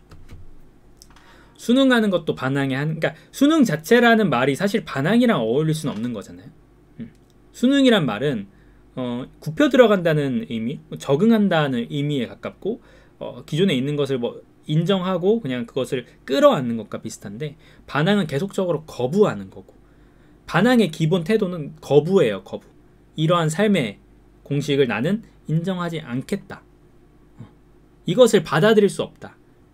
인간에게 주어진 이 부조리한 진실, 죽음이 언제나 거기 있다는 이러한 사실들을 나는 알지만 받아들이지 않겠다. 이런 거예요. 받아들이지 않겠다. 나는 계속해서 살아나가겠다. 내 모든 열정과 힘을 다해서 끝까지 살아나가겠다. 라는 거죠. 그렇게 볼 수도 있고, 아까 말한 대로 어떤 예수 그리스도의 이미지로 보실 수도 있는 거고, 예수 그리스도의 이미지로. 이게 어떤 이방인에 대한 이야기라고 보시면 될 것 같아요. 그러니까 이제 여러분 좀 이제 이방인 작품 속에서 메르소의 태도, 메르소의 언행들이 조금 이해가 가시나요? 그래서 까미는 이 부조리주의에서 결론을 어떻게 내리냐면요, 자신의 삶, 반항, 자유를 느낀다는 것, 그것을 최대한 많이 느낀다는 것, 그것이 바로 사는 것이며 최대한 많이 사는 것이다, 이렇게 이야기하고, 동시에 다른 문장에서는 이리하여 나는 부조리에서 세 가지 귀결을 이끌어낸다. 그것은 바로 나의 반항, 나의 자유, 나의 열정이다. 오직 의식의 활동을 통해 나는 죽음으로의 초대였던 것을 삶의 법칙으로 바꾸어 놓는다. 인생이, 삶이 정해져 있고, 인간에게 모두 죽음이 정해져 있죠. 그래서 죽음으로의 초대에 불과했던 인생을 내가 자각함으로써, 그것을 거부함으로써 삶의 법칙으로 바꾸고, 나는 자살을 거부한다. 살아간 나날 동안 줄곧 끊이지 않고 따라다니며 둔탁하게 울리는 이 소리를 모르지 않는다. 죽음이 계속 울리는 이 소리를 모르지 않는다. 그러나 내가 할 수 있는 것은, 할 수 있는 말은 오직 하나, 이 소리는 꼭 필요하다는 것뿐이다. 반항하는 태도로 엄청 짜증내면서, 반항이 꼭 짜증을 동반하는 것은 아니잖아요. 그러니까 신이 예를 들어서 이런 거죠. 이렇게 보시면 좀 될 것 같아. 제 이해의 일면 중에 하나는, 메르소가 이 사형을 곧이곧대로 받아들인 이유 중에 하나이기도 한데, 시지프가 자신이 정당한 것을 주장하는 것은요, 그 형벌이 무의미한 걸 알면서도 계속 반복하는 거예요. 그 형벌이 무의미하다는 것을 알면서도. 그러니까 지지 않겠다는 거죠. 너 잘못했어. 너 그 대신 이 형벌을 받아라고 했을 때, 나는 그렇게 생각하진 않지만 내가 그 형벌을 뭐 이제 아예 행하지 않는 순간, 아 맞아요, 난 잘못했어요 라는 게 돼버리는 거니까, 나는 잘못하지 않았는데 뭐 어쨌든 이게 내게 주어진 인생의 조건이라면 그래, 한번 해주겠어. 포기할 줄 알았는데 저 자식 보게 계속하네, 무의미한데도 계속하네 라는 것 자체가 반항인 거죠. 신에 대한 반항, 시지프에게 있어서는. 그러니까 우리가 마치 이런 거잖아요. 너 잘못했다고 생각하면 벌로 이거 해 라고 했는데, 저 자식 보기에 그런 느낌으로 하는 건데, 신들을 경멸하면서 이거 정말 무의미해, 난 하겠어 그럼에도. 무의미를 알면서도 그 순간에 신보다 더 이제 오히려 자신의 운명을 갖고 오게 되는 게 메르소 시지프의 이야기인 거죠. 또라이라고 볼 수도 있고, 신도 아마 알 거예요, 그게 무의미하다는 것을. 개가 짖어도 기차는 간다. 그러니까 오히려 반발심에 있어서 그런 거, 그러니까 어처구니 없는 일을 시켰는데 얘가 계속 하는 거야.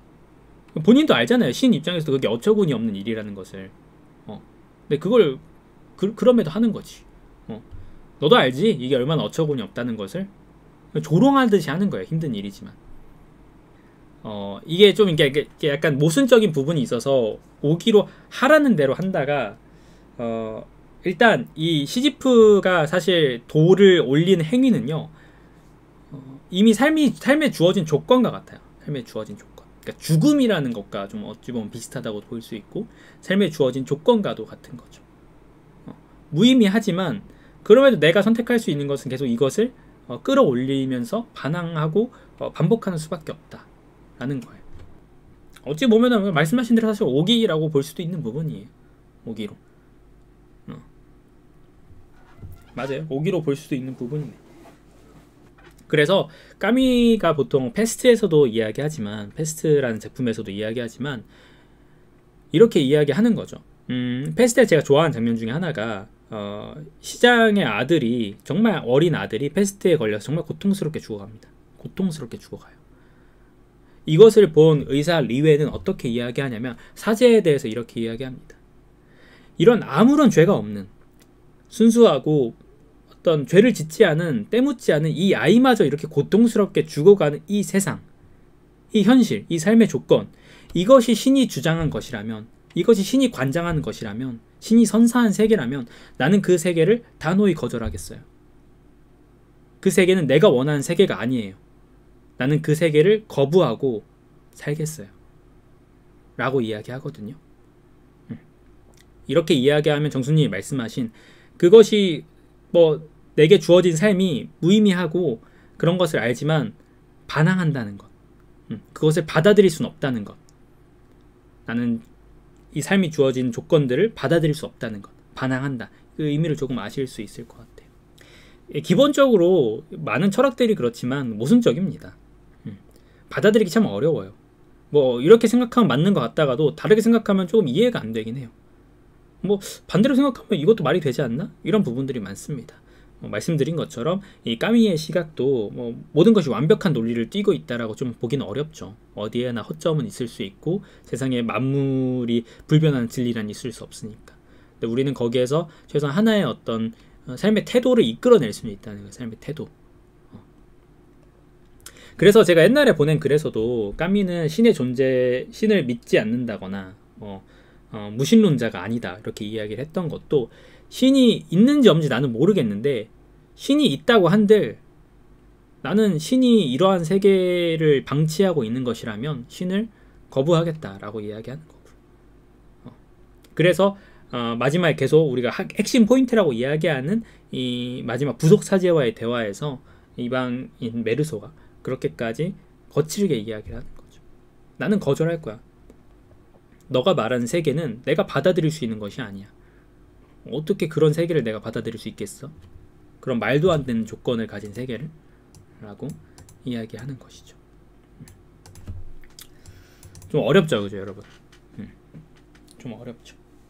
그리고 말씀하신 대로 이제 시지프는 원래는 시시포스인데 까미가 그냥 시지프로 표기를 해놨기 때문에 여기도 시지프 신화가 됐는데, 시지프는 불행한 사람이 아니라 행복한 사람이다 라고는 했지만 그 행복은 시한부예요. 시한부. 그러니까 어차피 죽음은 정해져 있거든요. 그거를 모르진 않지. 그러니까 그 행복 역시, 그 자유의 성취 역시도 시한부예요. 하지만 그럼에도 그것이 끝날 것임을 알면서도 끝까지 자신의 반항적인 태도, 삶에 대한 일관적인 태도를 유지하는 것이 반항이라고 이야기하는 것이죠. 그래서 사실 요게 조금 급진적이라 생각할 수 있는데, 까미는요 삶의 질보다는 양을 따져요.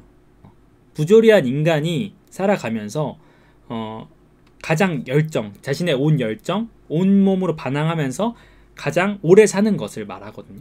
그게 이 부조리한 인간이 취해야 되는 태도라고 이야기해요. 그래서 어차피 삶이 무의미하다면은 뭐 청소부나 뭐 판사나 뭐 무슨 차이가 있겠느냐, 삶이라는 시각에서. 저놈이라고 하니까 이 사람이나 이 사람이나 다 똑같은 경험 아닌가. 10년이란 시간이 있으면은 그것은 모두 다 동일한 양의 경험이다 라고 이야기를 하면서 부조리를 깨닫고 부조리한 인간이 계속 반항하면서 가장 오래 사는 것이 취해야 되는 태도라고 이야기를 합니다. 이건 조금 급진적인 것 같아요, 제가 생각해도. 경험의 질적 차이를 인정하지 않아요, 그러한 논구에서는. 경험의 질적 차이를 인정하지 않고 양만을 중시합니다. 왜? 삶은 무의미하니까. 질적 차이는 존재하지 않는 것이에요. 까미에게 있어서. 이것이 까미가 말하는 부조리주의라고 이야기할 수 있고요. 여러분 계속 생각해 보세요. 이방인에서 메르소라는 인물을 통해서 까미가 이야기하고자 했던 것이 이 시지프시나 부조리주의를 이해하시면 조금 더 명확해지는 부분들이 있어요. 더 뭘 이야기할 수 있을까요? 여러분 혹시 그 이방인에서 좀 궁금하신 점이나 이해가 안 됐던 포인트라든지 이런 게 좀 있으실까요?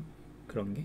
근데 저 말씀드렸지만 이거는 다분히 신화적인 이야기고요. 이방인 자체가 우리 시대의 예수 그리스도라고 했으니까 다분히 신화적인 이야기고, 이러한 삶이 실제적으로 논리적으로는 가능한데 내가 취할 수 있는, 그리고 내가 정말 실행할 수 있는 태도인지는 조금 쉽진 않죠. 솔직히. 그러니까 인간은 계속 그 안에서 끌어오르는 희망의 본능을 억누르는 게 너무 어려워요. 여러분, 희망을 가지지 않고 살아간다는 게 얼마나 어려운 일인데요. 사실 불가능에 가까운 일이죠. 그렇기 때문에 저는 이 부조리한 인간이 더욱더 위대하다고 생각을 하고, 아랍인을 총으로 쏴 죽인 건 뭘 나타내는 걸까요? 사실 이 부분에 있어서 저 개인적으로는 그 부분이 그렇게 중요한 포인트라고, 그 작품의 어떤 핵심을 나타내는 바는 아니라고 생각을 해요. 실제로 아주 짧게 묘사되기도 하고요. 그러니까 뭐냐면 주어진 조건과도 같은 거예요. 주어진 조건과도. 메르소는 자신이 아랍인을 죽인 이유에 대해서 어떤 논리적으로 설명할 수가 없습니다. 논리적으로 설명할 수가 없어. 다만 햇빛 때문이라고밖에 이야기할 수 없는데, 그것이 얼마나 어처구니 없다라는 것, 어처구니 없는 이야기라는 것을 알고 있어요. 메르소 본인도. 그래서 한번 발언권이 주어졌을 때 햇빛 때문이라고 이야기했다가 웃음을 사기도 하죠. 여기서 태양이 메르소를 계속 한 발 앞으로 내밀죠. 메르소가 거기서 작품 속에서 이야기합니다. 나는 내가 뒤돌면 끝나는 문제라는 것을 알지만, 그러면 햇빛이 너무 강렬해서 그것이 좀 어처구니 없는 일이라는 걸 알면서도 발을 내디딜 수밖에 없었고, 이제 아랍인이 이 단도로 이제 햇빛을 비춰서 내 눈에 쪼이는 게 너무나 강렬하게 다가왔고, 그래서 총을 쐈다인데, 바로 이 부분이 논리적으로 설명할 수 없는 삶의 조건과도 비슷하다. 저는 이렇게 생각을 합니다. 햇빛이 이끈 그 어떤 발생한 사건 자체가 발생했고, 거기에서는 특별한 논리적인 이유를 찾을 수 없어요. 주어진 조건과도 같은 것이고, 그 이후의 삶, 살인 이후에 본인이 이제 뭐 재판의 삶이라든지 재판 이후에 어떤 재판을 겪으면서 비로소 죽음이 공고해지는 그 순간까지, 그리고 그 이후까지 살아가는 삶에 대해서 이야기하는 것이죠. 이게 되게 추상적이긴 하지만 저도 이렇게밖에 답을 못 드릴 것 같아요. 메르소가 왜 아랍인을 쐈을까? 그것은 논리적으로 설명할 수 없는 부분이고, 다만 그러한 일이 일어났다라고밖에 말하지 못하죠. 그런데 다만 그러한 일이 일어난 이후에 어떻게 행동할 것인가? 마치 우리가 태어난 이상, 부조리를 깨달은 이상, 그게 왜 있는지 알지 못해요. 다만 그 일이 일어났어. 그럼 그 이후에 우리는 어떻게 생각하고 어떻게 행동해야 하는가? 라고 작품에서 이야기하는 것처럼 그렇게 보시는 게 좀 더 맞지 않나 생각이 듭니다. 계속 말하지만 햇빛 때문이라고 이야기하는 게 너무나 어처구니 없다는 것을 본인도 알아요. 본인도 압니다. 근데 그렇게밖에 이야기할 수 없어요. 왜? 그것만이 진실이니까. 그것 이상은 본인도 알지 못하는 거예요. 메르소 역시도 본인이 알지 못하는 부분인 거예요. 내가 왜 쐈을까? 다만 그것이 햇빛 때문이라고밖에 이야기할 수 없는데, 그렇다고 내가 저 사람이 나를 위협해서라고 하는 어떤 거짓말을 할 수는 없고, 공간에 침입했다? 근데 뭐 그런 식의 해석이 물론 가능할 수는 있겠는데, 적어도 그러니까 이게 좀 말이 좀 애매하긴 하지만 까미가 의도한 바, 이 작품의 어떤 가장 정통적인 해석에서는 사실 그렇게 아예 해석을 하지 않아요. 그런 해석이 좀 불가하다고 보는 게 맞을 것 같아요. 이 부분에 있어서는. 그러니까 왜냐면은 과거에 사실 다른 출판사 어떤 판본에서 노이즈 마케팅을 하면서 기존의 번역은 모두 틀렸다 하면서 결정적으로 오역 실수를 한 게 뭐냐면은 아랍인이 실제로 칼로 위협을 했다. 이런 식으로 번역을 해요. 오역을. 실제로 칼로 위협을 했다라고 이야기하거든요. 그렇기 때문에 메르소가 쐈다. 이유를 만들어줘요. 이유를. 메르소가 총을 쏜 이유를 만들어준단 말이에요. 근데 이것에 대해서 오역 논란이 한참이니까 오죽하면은 네티즌이 이야기합니다. 그 까미 협회, 프랑스에 있는 까미 협회에다가 이런 번역이 있는데 어떻게 생각하느냐 라고 이야기하니까 거기서 답변이 이렇게 오죠. 실제로 있었던 일이에요. 답변이 오죠. 다만 그러한 엉터리라고 하긴 좀 그렇고, 그러니까 옳지 않은 번역이 있다는 것만 알겠다, 이런 식으로 답변이 옵니다. 그러니까 그것이 옳지 않다는 거예요. 총을 쏜 이유를 만들어 주는 것은 옳은 의도가 아니다. 이 작품이 지향하고 있는 어떤 의미에서 전혀 옳은 것이 아니다. 그것은 여전히 어떤 부조리, 어떤 이해할 수 없는 조건으로 남아있는 것일 뿐이지 거기엔 어떤 이유가 개입할 수 없다라고 이야기를 하는 거죠. 꽤 시끄러웠던 논란이었죠. 저도 실제로 그때 그래서 책을 사긴 했었는데 버리진 못하고 대전집에다 어디 구석에 박아놓고 왔습니다. 구석에. 그래서 이 작품, 이방인이라는 작품에서 햇빛이라는 이미지가 상당히 강렬하게 쓰이고, 재판장에서의 계속 어떤 햇빛, 뭐 실제로 이제 총을 쏘게 만든 어떤 햇빛, 이런 것들에 대한 이야기가 계속 나오는 것이 어떤 삶이 이 인간에게 가하는 기본적인 가혹한 조건들을 상징한다라고 보시는 게 좀 맞을 것 같습니다.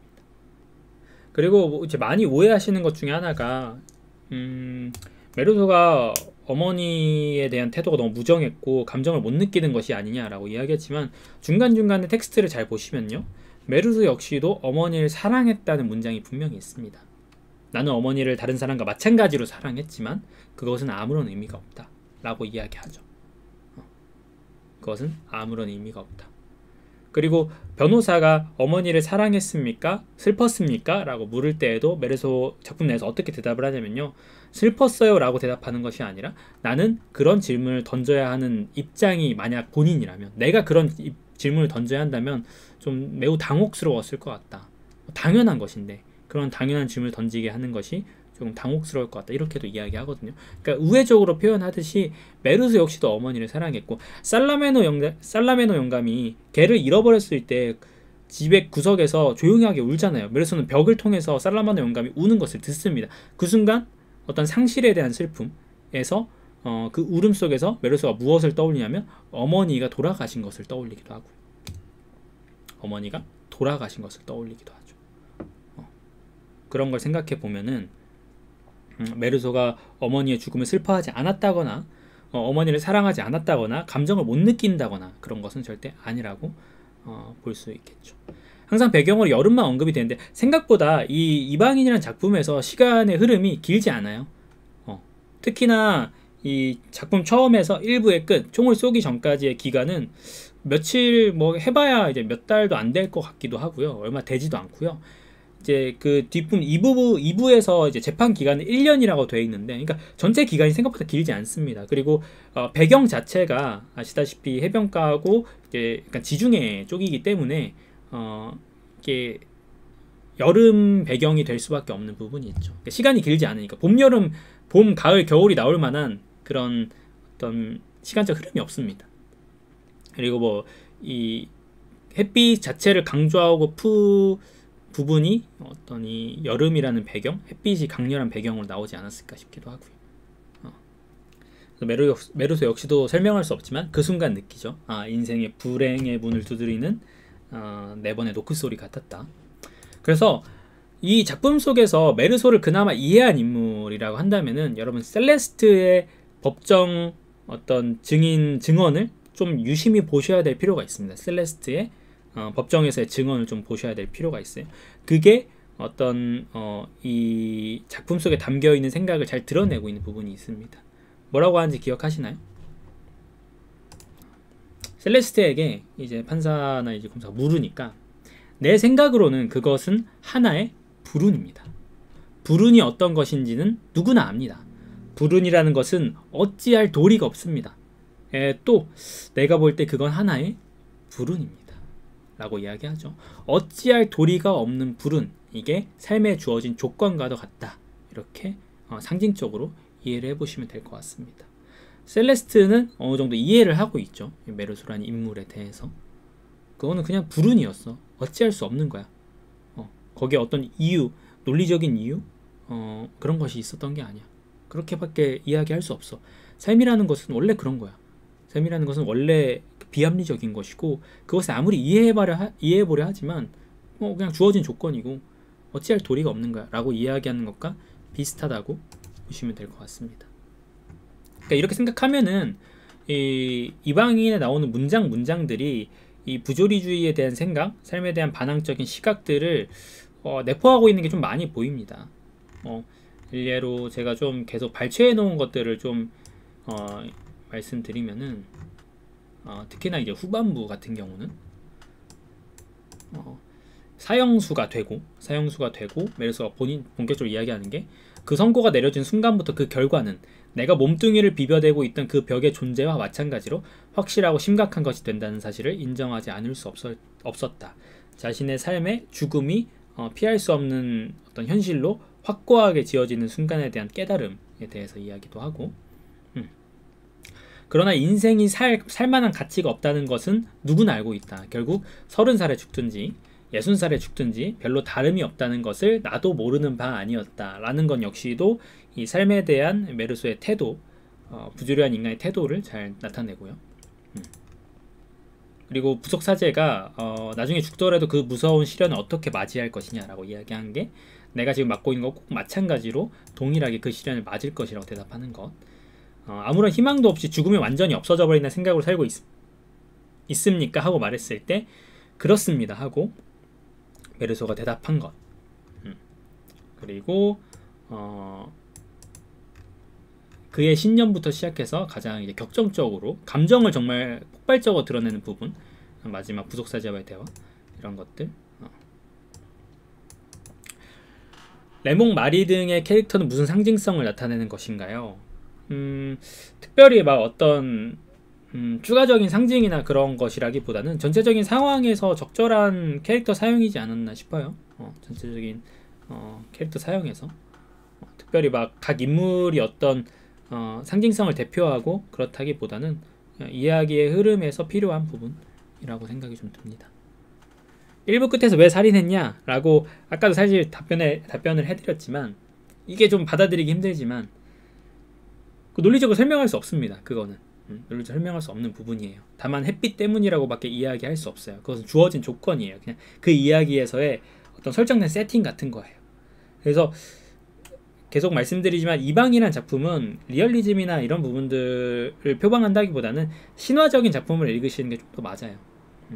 부조리한 인간과 관련된 신화적인 이야기, 우리 시대의 예수 그리스도, 새로운 예수 그리스도의 어떤 롤, 이런 것들로 이해하시는 게 좀 맞습니다. 그래서 그 장면, 살인 장면은 어떤 삶의 부조리함, 삶의 무의미함, 알 수 없음, 도리가 없음, 이런 것들을 그대로 상징하는 포인트라고 보시면 될 것 같습니다. 살라마노 와이프도 걔와도 있을 때 행복한 것 같지는 않았지만 나중엔 걔를 사랑했다. 애증의 관계로. 좀 의외잖아요. 살라마노 영감이 겉으로는 무슨 츤데레도 아니고 계속 걔를 너무나 싫어하는 것처럼 이 빌어먹을 자식만 이렇게 이야기하면서도 막상 걔를 잃어버렸을 때 마지막 아내와의 어떤 연관점이기도 했었고, 자신이 사랑했던 존재와의 연관점이기도 했었고, 이제 나는 어떻게 살지요? 자신이 갖고 있던 어떤 삶의 의미를 잃어버린다는 부분에서, 그런 부분에서 좀 이해해봐도 될 것 같아요.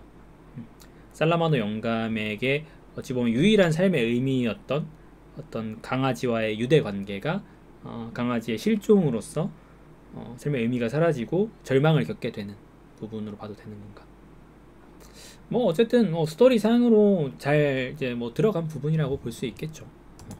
특별히 레몽은 레몽이 어떤 철학을 상징하고 어떤 것을 상징하고 이렇다기보다는 전반적으로 중심 자체가 이 메르소라는 인물을 나타내기 위한 것들이 좀 크기도 하고, 이런 이런저런 사건 속에서 메르소가 어떤 태도를 취하는지, 메르소의 언행들을 잘 보십시오. 메르소에 다시 읽어보실 때 메르소가 어떤 상당히 몸이 건조하지만 어떤 표현들을 쓰는지, 확실하게 메르소는 웬만한 일에서 자신이 아는 것과 알지 못하는 것에 대해서 좀 명확하게 구분을 하고 알지 못하는 것에 대해서는 발언을 하지 않고 아는 것에 대해서만 발언을 하기도 하고요. 그리고 상당히 좀 어떤 기본적으로는 회의주의적인 태도를 많이 보이긴 하죠. 특히 초반부에 있어서 그것은 나에게 뭐 이렇든 저렇든 나에겐 상관없는 일이고 그래서 그렇게 했다 뭐 이런 식으로도 많이 나오기도 하고 그래서 부조리를 느낀 인간, 삶의 무의미를 느낀 인간, 가장 처음 삶의 무의미에 마주한 인간의 모습들을 처음에 이제부터 후반부까지 쭉 보실 수 있다. 어머니의 죽음, 메르소의 살인, 메르소의 사형. 사실 그 부분은 저는 특별히 생각하진 않았는데 그 이방인 해설에서 좀 많이 이야기하고 있지 않나요? 이 작품이 전반적으로 작품의 시작과 중반 그리고 끝을 모두 죽음으로 연결시키고 있다는 점도 상당히 의미심장하다라고 이야기를 하는 것 같은데 그 부분은 제가 보기에는 이방인 뒤에 해설을 참고하는 게 가장 확실한 것 같기도 하고 저는 사실 맨 처음에 읽을 때 여러 번 읽으면서도 그 부분이 물론 인상적이긴 했는데 어떤 배치상 작품의 어떤 플롯의 구조상으로는 상당히 잘 짜여져 있다 생각을 했는데 특별히 뭐 거기에 어떤 이 시지프 신화에서 뽑아낼 만한 생각이 담겨 있다 뭐 이렇게 보기진 좀 아쉬웠던 부분도 있는 것 같고 근데 작품 전반 자체가 사실 죽음이라는 색채가 되게 강하게 깔려 있죠. 작품 전반 자체가. 그래서 이 이방이라는 작품을 가장 뭐 가볍게 읽는다면은 그냥 사회가 주어진 관습 모두가 그렇게 사니까 근데 나는 아니야 나는 그렇게 살지 않겠어라고 반항하는 한 인간 그래서 이방인 뭐 이렇게도 생각할 수 있지만 오늘 말씀드린 이 부조리주의 그러니까 삶의 시각 삶의 무의미라는 부분에서 좀 생각을 해보시면은 다르게 읽어낼 수 있고 메르소가 아라빈을 죽인 건 당연히 나쁘죠. 당연히 나쁘죠. 부조리한 인간 그러니까 메르소 같은 경우는 본인이 적어도 잘했다고 생각하진 않아요. 그렇잖아요. 메르소는 자신이 뭐 잘했다고 그러니까 그 사람을 죽인 거 그런 죄가 없다고 생각하진 않습니다. 그러니까 자신의 죄가 있다는 걸 아니까 어찌 보면 사형을 받아들이는 거예요. 사형을 왜 상고를 하지 않겠어요? 자신이 억울하고 자신이 죽을만 하지 않다라고 생각하면 상고를 하겠죠. 근데 메르소는 본인의 죄가를 알아요. 그리고 그 죄에 대한 책임을 져야 된다는 것도 알아요. 자신이 지은 죄에 대해서 부정을 하진 않습니다. 그것이 잘한 일이었다고 이야기하진 않죠. 그래서 오히려 사형을 기쁘게 받아들이는 기쁘게 흔쾌히 거부하지 않고 받아들이는 부분이 있는 거죠. 패스트에서도 그렇지만 작품 다른 저작물에서도 마찬가지고 거짓말을 하지 않는 인물 어떤 자신이 생각한 삶에 대한 시각을 충실하게 이행하는 인물들이 대부분 등장하고 그렇기 때문에 자신이 실제로 실행한 죄가에 대해서는 회피하지 않습니다. 회피하지 않아요. 이 부조리한 인간은 회피하는 인간이 아니기 때문에 자신이 했던 말을 정확하게 알고 그에 대한 처벌 역시도 감내해야 된다는 것. 자신이 누군가를 죽였다는 사실은 변하지 않잖아요. 근데 만약에 사형을 피한다라고 하면은 어불성설이 되어버리지. 그에 맞는 책임을 지지 않는 거잖아요. 그러니까 마지막 사형을 오히려 흔쾌히 받아들이는 거죠. 근데 계속적으로 말씀드리지만 메르소 자체가 도덕과 윤리라는 것을 모르는 인간은 아닙니다. 도덕과 윤리를 모르는 인간. 도덕과 윤리를 몰라서 정말 뭔가 그 사회로부터 어떠한 격리가 되어 있는 인물 그런 건 아니라는 거예요. 다만 메르소가 원칙은 무엇입니까? 거짓말을 하지 않는 것이죠. 자신에게 유리한 거짓된 증언을 하지 않는 것. 그것 하나만으로 그렇게 온 거고 정작 우스꽝스러운 거는 검사의 논리죠. 검사의 논리. 거기에는 어떤 연결고리도 없는데 그것을 마치 연결고리가 있는 양 어머니의 장례식장에서 무정해 보였다. 울지 않았다는 이유로 사형을 선고한다. 이게 정말 말도 안 되는 논리잖아요. 그게 좀 상당히 우스꽝스러운 거죠. 근데 그 진짜 어이가 없어요. 얼마나 화가 나요. 근데 그럼에도 불구하고 메르소는 거기서 참 답답한 인물로 여겨지는 게 그 의뢰 보통 자기에게 정말 그런 순간이 오면은 자신을 변호할 텐데 변호하지 않죠. 아무튼 이 어떤 죄가라는 부분에서 메르소가 잘했다고 이야기할 수는 절대 없습니다. 잘했다고 이야기할 수는 없고, 메르소는 본인이 했던 짓을 명확하게 인지하고 있는 것입니다. 자신이 사람을 죽였다는 것을 알고 있는 인물이에요. 이름도 나임도 생긴새도 묘사되지 않는 이유, 글쎄요, 뭐 그거는 그냥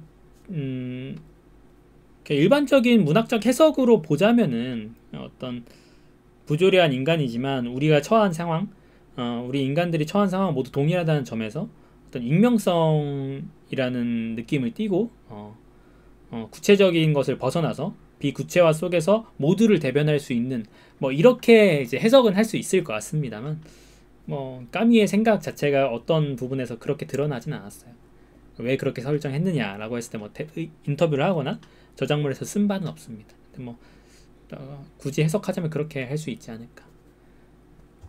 계속적으로 그게 조건이에요. 부조리한 인간은 자신이 벌인 일에 대해서 책임을 분명히 진다는 것. 죄에 대해서는 그에 마땅한 책임을, 도덕적 가책을 느꼈기 때문에. 아랍인의 이름을 언급하지 않은 것과 그게 뭐 크게 상관이 있을까요? 이름을 언급하지 않은 것과 이름이 안 나왔다. 본인이 잘못했다는 건 알 거야. 근데 이제 그게 좀 되게 헷갈리는 게, 그래서 근데 후회하지 않는다고 했잖아요. 이런 게 되게 헷갈리는 거거든요. 후회는 안 한다고 했는데 본인이 잘못한 걸 안다. 그게 이제 어불성설처럼 보이지만 이미 그것이 어쩔 수 없는 어쩔 도리가 없는 벌어진 일이라는 걸 감안하면은 후회할 수가 없는 일인 거죠, 사실. 그때로 돌아간다고 해도 똑같은 일이 반복되었을 거고 어쩔 수 없는 거니까. 실제로 당시 사회적 상황을 보면요, 변호사가 초반에 되게 자신만만하게 이야기했던 것처럼 이 아랍인과, 그러니까 알제나 이 식민지 그런 문화 속에서 아랍인과 프랑스인의 어떤 위계차가 분명히 존재했어요. 그래서 메르소가 좀만 자신에게 유리하게 진술을 했으면은 사형은커녕 거의 무죄가 나올 수도 있는 사회적 어떤 시대였어요. 사회적 시대. 만약에 메르소가 그 사람이 먼저 나를 위협했다라고 이야기하면은 아마 그냥 풀려났을 수도 있는 그런 사회적 어떤 시대였습니다. 아랍인과 프랑스인의 어떤 당시 사회적 계층 차이라는 것이. 그런데도 불구하고 메르소는 그러한 말을 하지 않았고 오히려 완전히 말도 안 되는 충격적인, 전혀 생각지도 못한 결론이 나와버린 것이죠. 메르소가 좀만 더 야갔더라면, 뭐 그럴 수 없는 인물이긴 하니까, 그쵸? 당시에는 그랬습니다. 그게 동일한 관계가 아니었어요. 그래서 그 재판이 더욱더 좀 충격적으로 받아들여진 거죠. 더욱더 충격적으로. 그 까미는 이런 식으로도 이야기했지만, 아까 제가 말했잖아요. 우리 사회에서 자기 어머니의 장례식에서 울지 않은 사람은 누구나 사형 선고를 받을 위험이 있다. 이런 말도 생각하면서 이 작품을 쓸 때 그런 문장들도 생각했대요. 어떤 컨셉상으로 자기 어머니 장례식장에서 울지 않은 사람은 누구나 사형 선고를 받을 수 있는 위험이 있다. 이렇게도 이야기를 했었고, 아무튼 이 짧은 130페이지밖에 안 되는 작품이긴 하지만 그 작품 속에서 어떤 까미의 생각들이 얼마나 치밀하게 디테일하게 문장이 배반되지 않는 형태로 드러나 있는지를 읽어보시면은, 다시 읽어보셨을 때 분명히 와, 잘 쓴 작품이다라는 생각을 하실 수 있을 거란 생각이 좀 들고요. 말씀드린 것처럼 시지프 신화가 좀 어렵긴 합니다. 어렵긴 하지만 읽어보신다면 다시 이방인을 읽으실 때 분명히 도움이 되리라 생각도 들기는 해요. 사회나 국가적인 이야기로 물론 해석을 할 수도 있습니다. 근데 이제 보통 이제 까미의 부조리주의는 개인적인 부분에 좀 한정이 되어 있기도 해요.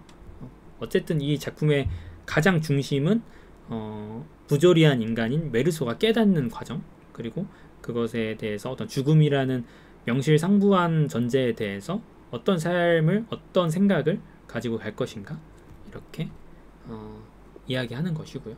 그래서 오늘 일단 제가 준비한 것 정도, 이방인과 시지프 신화 이야기는 이 정도라고 좀 볼 수 있을 것 같고요. 뭐 앞서 말씀드린 대로 제가 이제 여러분들이 좀 이해를 못 하셨다, 힘들더라 라고 이야기하면 그게 정상입니다. 그게 정상이고요. 저 역시도 이 작품을 한두 번 읽었을 때까지 잘 이해하지 못했어요. 시지프 신화를 특히. 한 5번, 6번, 7번 읽어 나가다 보니까 조금 더 적어도 까미가 의도했던 바가 요 정도 영역 안에 있구나라는 거를 깨달을 수 있었고, 여러분들에게 말씀드린 것도 최소한 그 해석으로부터 벗어나지 않는 정도의 어떤 테두리를 제공해 드리는 것 뿐이고요. 좀 더 디테일하게 읽어보시면은 제가 읽어낸 것 이상으로 여러분들 충분히 읽어내실 수 있다라고 생각합니다. 물론 많은 노력이 들어가야 하겠지만요. 다만 몇 가지 좀 이번에 했던 것 중에 기억해 주셨으면 좋겠는 게, 어떤 삶의 무의미를 마주했을 때, 여러분 인생에서 모두 다 있잖아요. 여러분 인생에서 잠깐만, 장례식에서 울지 않은 이유가 햇볕 때문이죠. 그러니까 햇볕 자체가 이 부분에서는 저는 삶에 주어진 삶의 무의미성, 부조리라고 볼 수 있을 것 같아요. 그것이 어찌할 도리가 없는 인간의 어떤, 인간이 조절할 수 있는 것을 넘어선 기본 조건이라고 보시는 게 좀 맞을 것 같습니다. 인간이 조절할 수 없는 것, 삶에 주어진 가변적이지 않은, 변할 수 없는 조건, 변치 않는 조건 보시면 될 것 같아요. 그게 꼭 긍정적인 의미인지 부정적인 의미인지, 그것도 긍정 부정도 다 인간의 입장에서 이야기하는 것이지만 라고 생각하시면 될 것 같고, 좀 정리를 해드리자면, 우리도 다 살아가다 보면은 왜? 라고 생각이 드는 순간들이 있어요. 내가 왜 도대체 이 짓을 하고 있지? 내가 왜 지금 숨을 쉬고 살아가고 내일이 오기를 바라나? 왜? 도대체 이렇게나 고통스러운 삶이고, 내가 뭐 작게는 회사 다니면서도 힘들고 정말 하루하루가 고통스럽고 막 뭐 돈에 쪼달리고, 너무나 왜 특히나 뭐 사랑에 실패하고, 모든 것이 너무나 고통스러운 삶인데 왜 살아야 되지? 인생이 고통뿐이라면은 그 도대체 무슨 의미가 있다고? 쇼펜하우어가 말한 것처럼 그냥 유일한 탈출구는 죽음뿐인가? 유일한 탈출구는 자살뿐인가?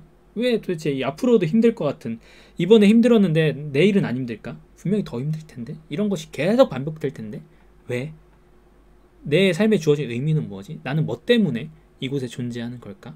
라는 생각들을 누구나 인생에 한두 번씩은 할 거라고 생각해요. 저 역시도 그래왔고, 저는 이제 이제 대학을 졸업하고 취업을 해야 할 순간에 그걸 좀 많이 느꼈어요. 좀 안 좋았죠, 타이밍이. 그래서 저는 직장을 구해야 되는데 취업을 하라고 하는데, 취업을 하자. 그러면 내가 뭘 좋아하는가? 내가 뭘 좋아하지? 그럼 나는 인생에서 뭘 이루고 싶어 하지? 내가 뭘 좋아하는지는, 내가 인생에서 어떠한 바를 더 중시하고 있다라는 것이 있나? 난 인생에서 뭘 중시하나? 그것이 왜 나에게 중요한가? 나에게 삶의 의미는 무엇인가? 나는 어떤 것을 삶의 의미로 갖고 있는가? 라고 고민을 했을 때 저는 무의미를 발견했거든요.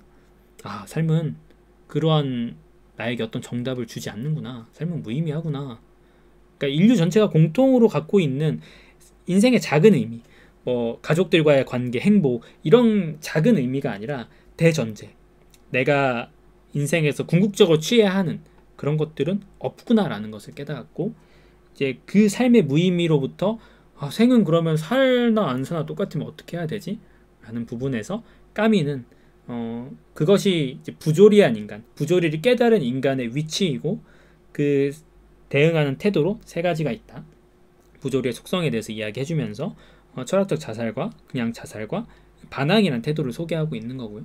반항이라는 태도를 소개하고 있는 거고, 첫 번째, 두 번째 다 논리적으로 적절치 않음을 드러내면서, 세 번째만이 일관되게 삶 속에서 이끌고 나갈 수 있는 태도다, 일관되게 유지할 수 있는 태도다라고 이야기해서 반항하는 인간의 탄생을 이제 이야기하는 것이죠.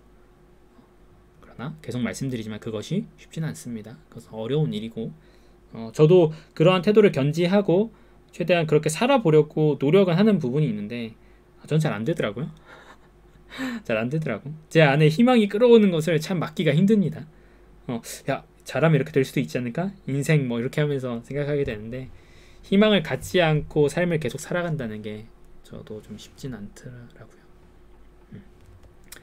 부조리를 직시하고 자신이 생각하는 바를 끝까지 밀고 나가면서 삶이 주어진 조건에 대해서 그 불합리한 조건들을 반항하며 살아가는 것. 그 부분에서 뭐 꼭 어떤 위대한 가치를 따라야 된다는 것은 아니고, 그냥 계속해서 살아가는 것을 일단 이야기하죠. 그러니까 최소한의 어떤 가능성만 제공한 거예요. 삶의 무의미에 대처한 인간이 살아갈 수 있다는 사실. 어쨌든 생이 가능하다. 야, 너 삶의 무의미가 생을 뭐 죽으라는 거 같아? 아니야, 가능해. 반항이란 태도로 가능하긴 해. 이게 쉽다고는 이야기 안 했다. 네, 가능하다 적어도 이렇게 이야기한다고 볼 수 있는 거죠. 마지막 정리를 좀 해봤고요. 계속적인 제 추천은 이방인을 읽어보시고, 이방인 1번에 읽으셨다면 시지프 신화를 읽어보시고 앞에 한 80페이지, 100페이지 정도 읽으시면 됩니다. 그 다음에 다시 이방인을 읽어보시는 게 이방인이라는 작품을 이해하는데 가장 정석적인 방법이 아닌가 좀 생각을 합니다. 근데 뭐 꼭 이렇게 읽어야 된다라는 것은 아니지만, 그래요. 이 삶이라는 게, 여러분들은 까미의 시각, 부조리에 대한 이야기, 삶의 무의미에 대한 이야기를 얼마나 공감하시는지 저도 알 수가 없습니다. 뭐 종교적인 이야기에 대해서도 여러분들은 여러분만의 어떤 가치를 믿고 그것이 정당하다고 생각하실 거예요. 그것은 분명히 정당해요. 여러분들이 그렇게 느끼는 것, 그렇게 살아가시는 것이 부당하다는 것이 아니에요. 언제나 이것은 하나의 가능한 삶의 태도일 뿐이에요. 부조리한 인간의 예시는. 여러분들이 받아들이셔도 되고 받아들이지 못하신다면 그 나름대로의 왜 받아들이지 못하는가, 왜 나는 이 까미가 말한 삶의 어떤 무의미에 대한 태도를 받아들이지 못하는가 이거 생각해 보시고, 그러면 나는 어떤 것이 중요하다고 생각하고 나에게 삶의 의미란 무엇이고 그것이 논리적으로 어떻게 가능한지에 대해서 고찰해 보신다면은 새로운 철학, 새로운 생각, 또 어떤 건강한 삶의 지속, 이런 것들이 가능하겠죠. 그죠? 그런데 그런 것을 하지 않고 그냥 사니까 살지, 그냥 그때그때 사니까 사는 거야, 뭐 이렇게 생각하면은 아무래도 이제 순간순간 삶의 공허함들이, 그런 것들이 계속 끌어오를 겁니다. 끌어오르고 내 발걸음을 멈추게 할 거예요. 그런 것들을 벗어나서 막기 위해서 계속적으로 내 삶의 어떤 중심을 세워놓고 걸어가시는 게 좋을 것 같다. 그렇지, 사실 그러니까 로또를 산다는 것은 일확천금을 바란다는 것이고 내일을 바란다는 것이고 미래를 생각한다는 것인데, 사실 부조리한 인간은 내일을 바라지 않죠. 현재를 살아가는 인간에 가깝고. 실존은 무엇인가?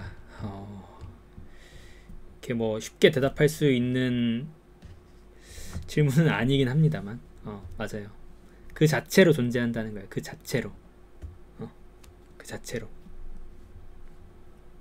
되게 이게 실존주의 쪽이 뭐 사르트르 말도 그렇고, 뭐 보통 대표되는 사르트르의 작품 중에서 구토라는 소설도 그렇고, 뭐 도대체 무슨 이야기야 싶긴 한데, 그냥 그 자체로 존재하는 것, 그렇게밖에 설명할 수 없는 부분들이 좀 있습니다. 정해진 바가 있다거나 뭔가 그런 것이 있는 것은 아니에요. 정해진 바가 없는 거예요. 그래서 시지프 신화에서도 후설의 현상학이나 이런 이야기가 나오는데,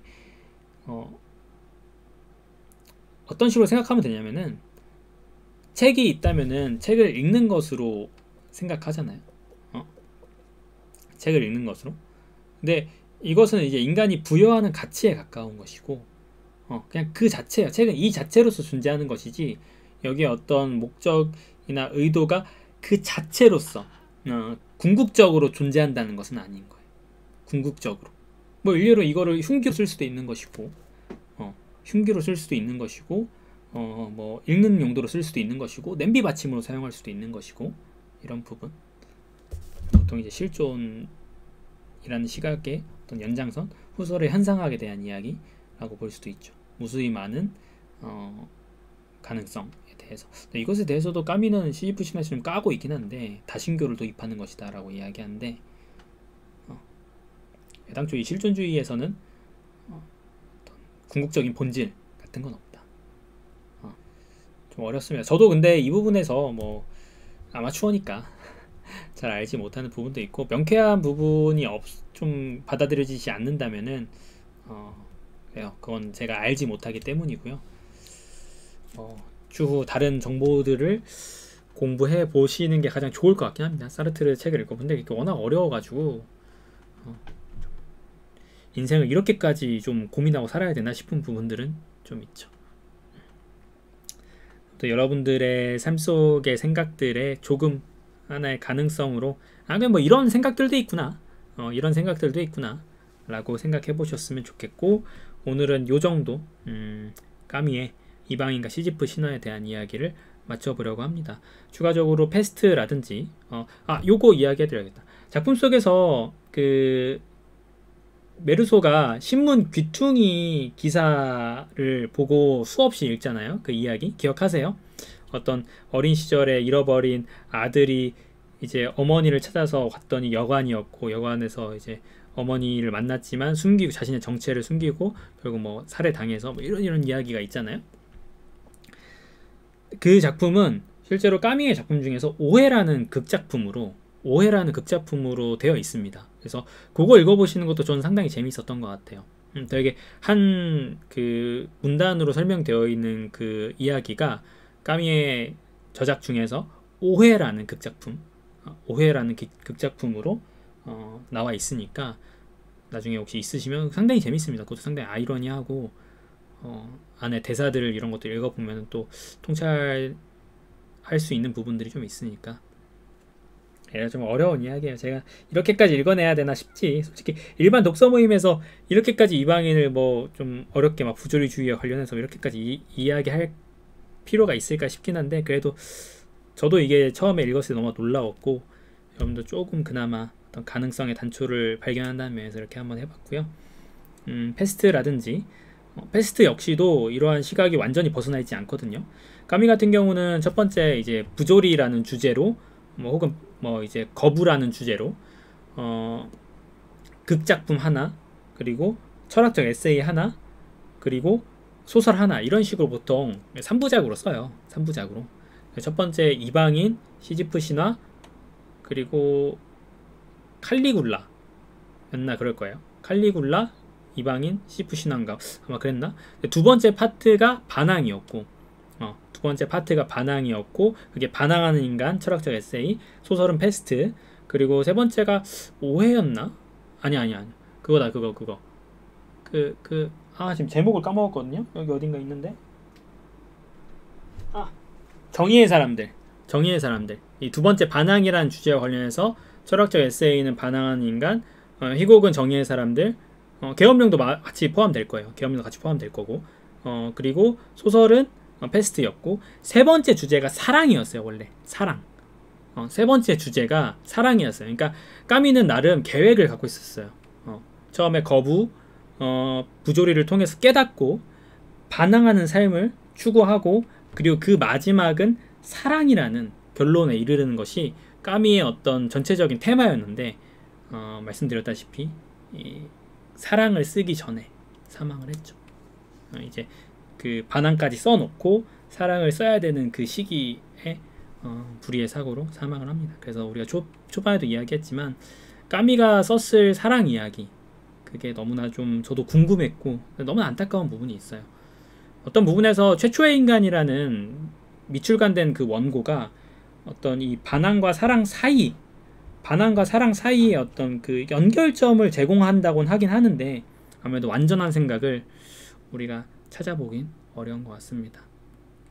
아무튼 다른 작품들도 좋은 것들이 많으니까요. 읽어보셨으면 좋겠고요. 유명한 작품들 많습니다. 그다음에 전집도 있고, 혹시 뭐 필요하시면 제가 언제든 추천해드릴 테니까 언제든 말씀해 주시면 좋을 것 같아요. 진짜 여기서 그만하죠. 계속 말이 길어지네.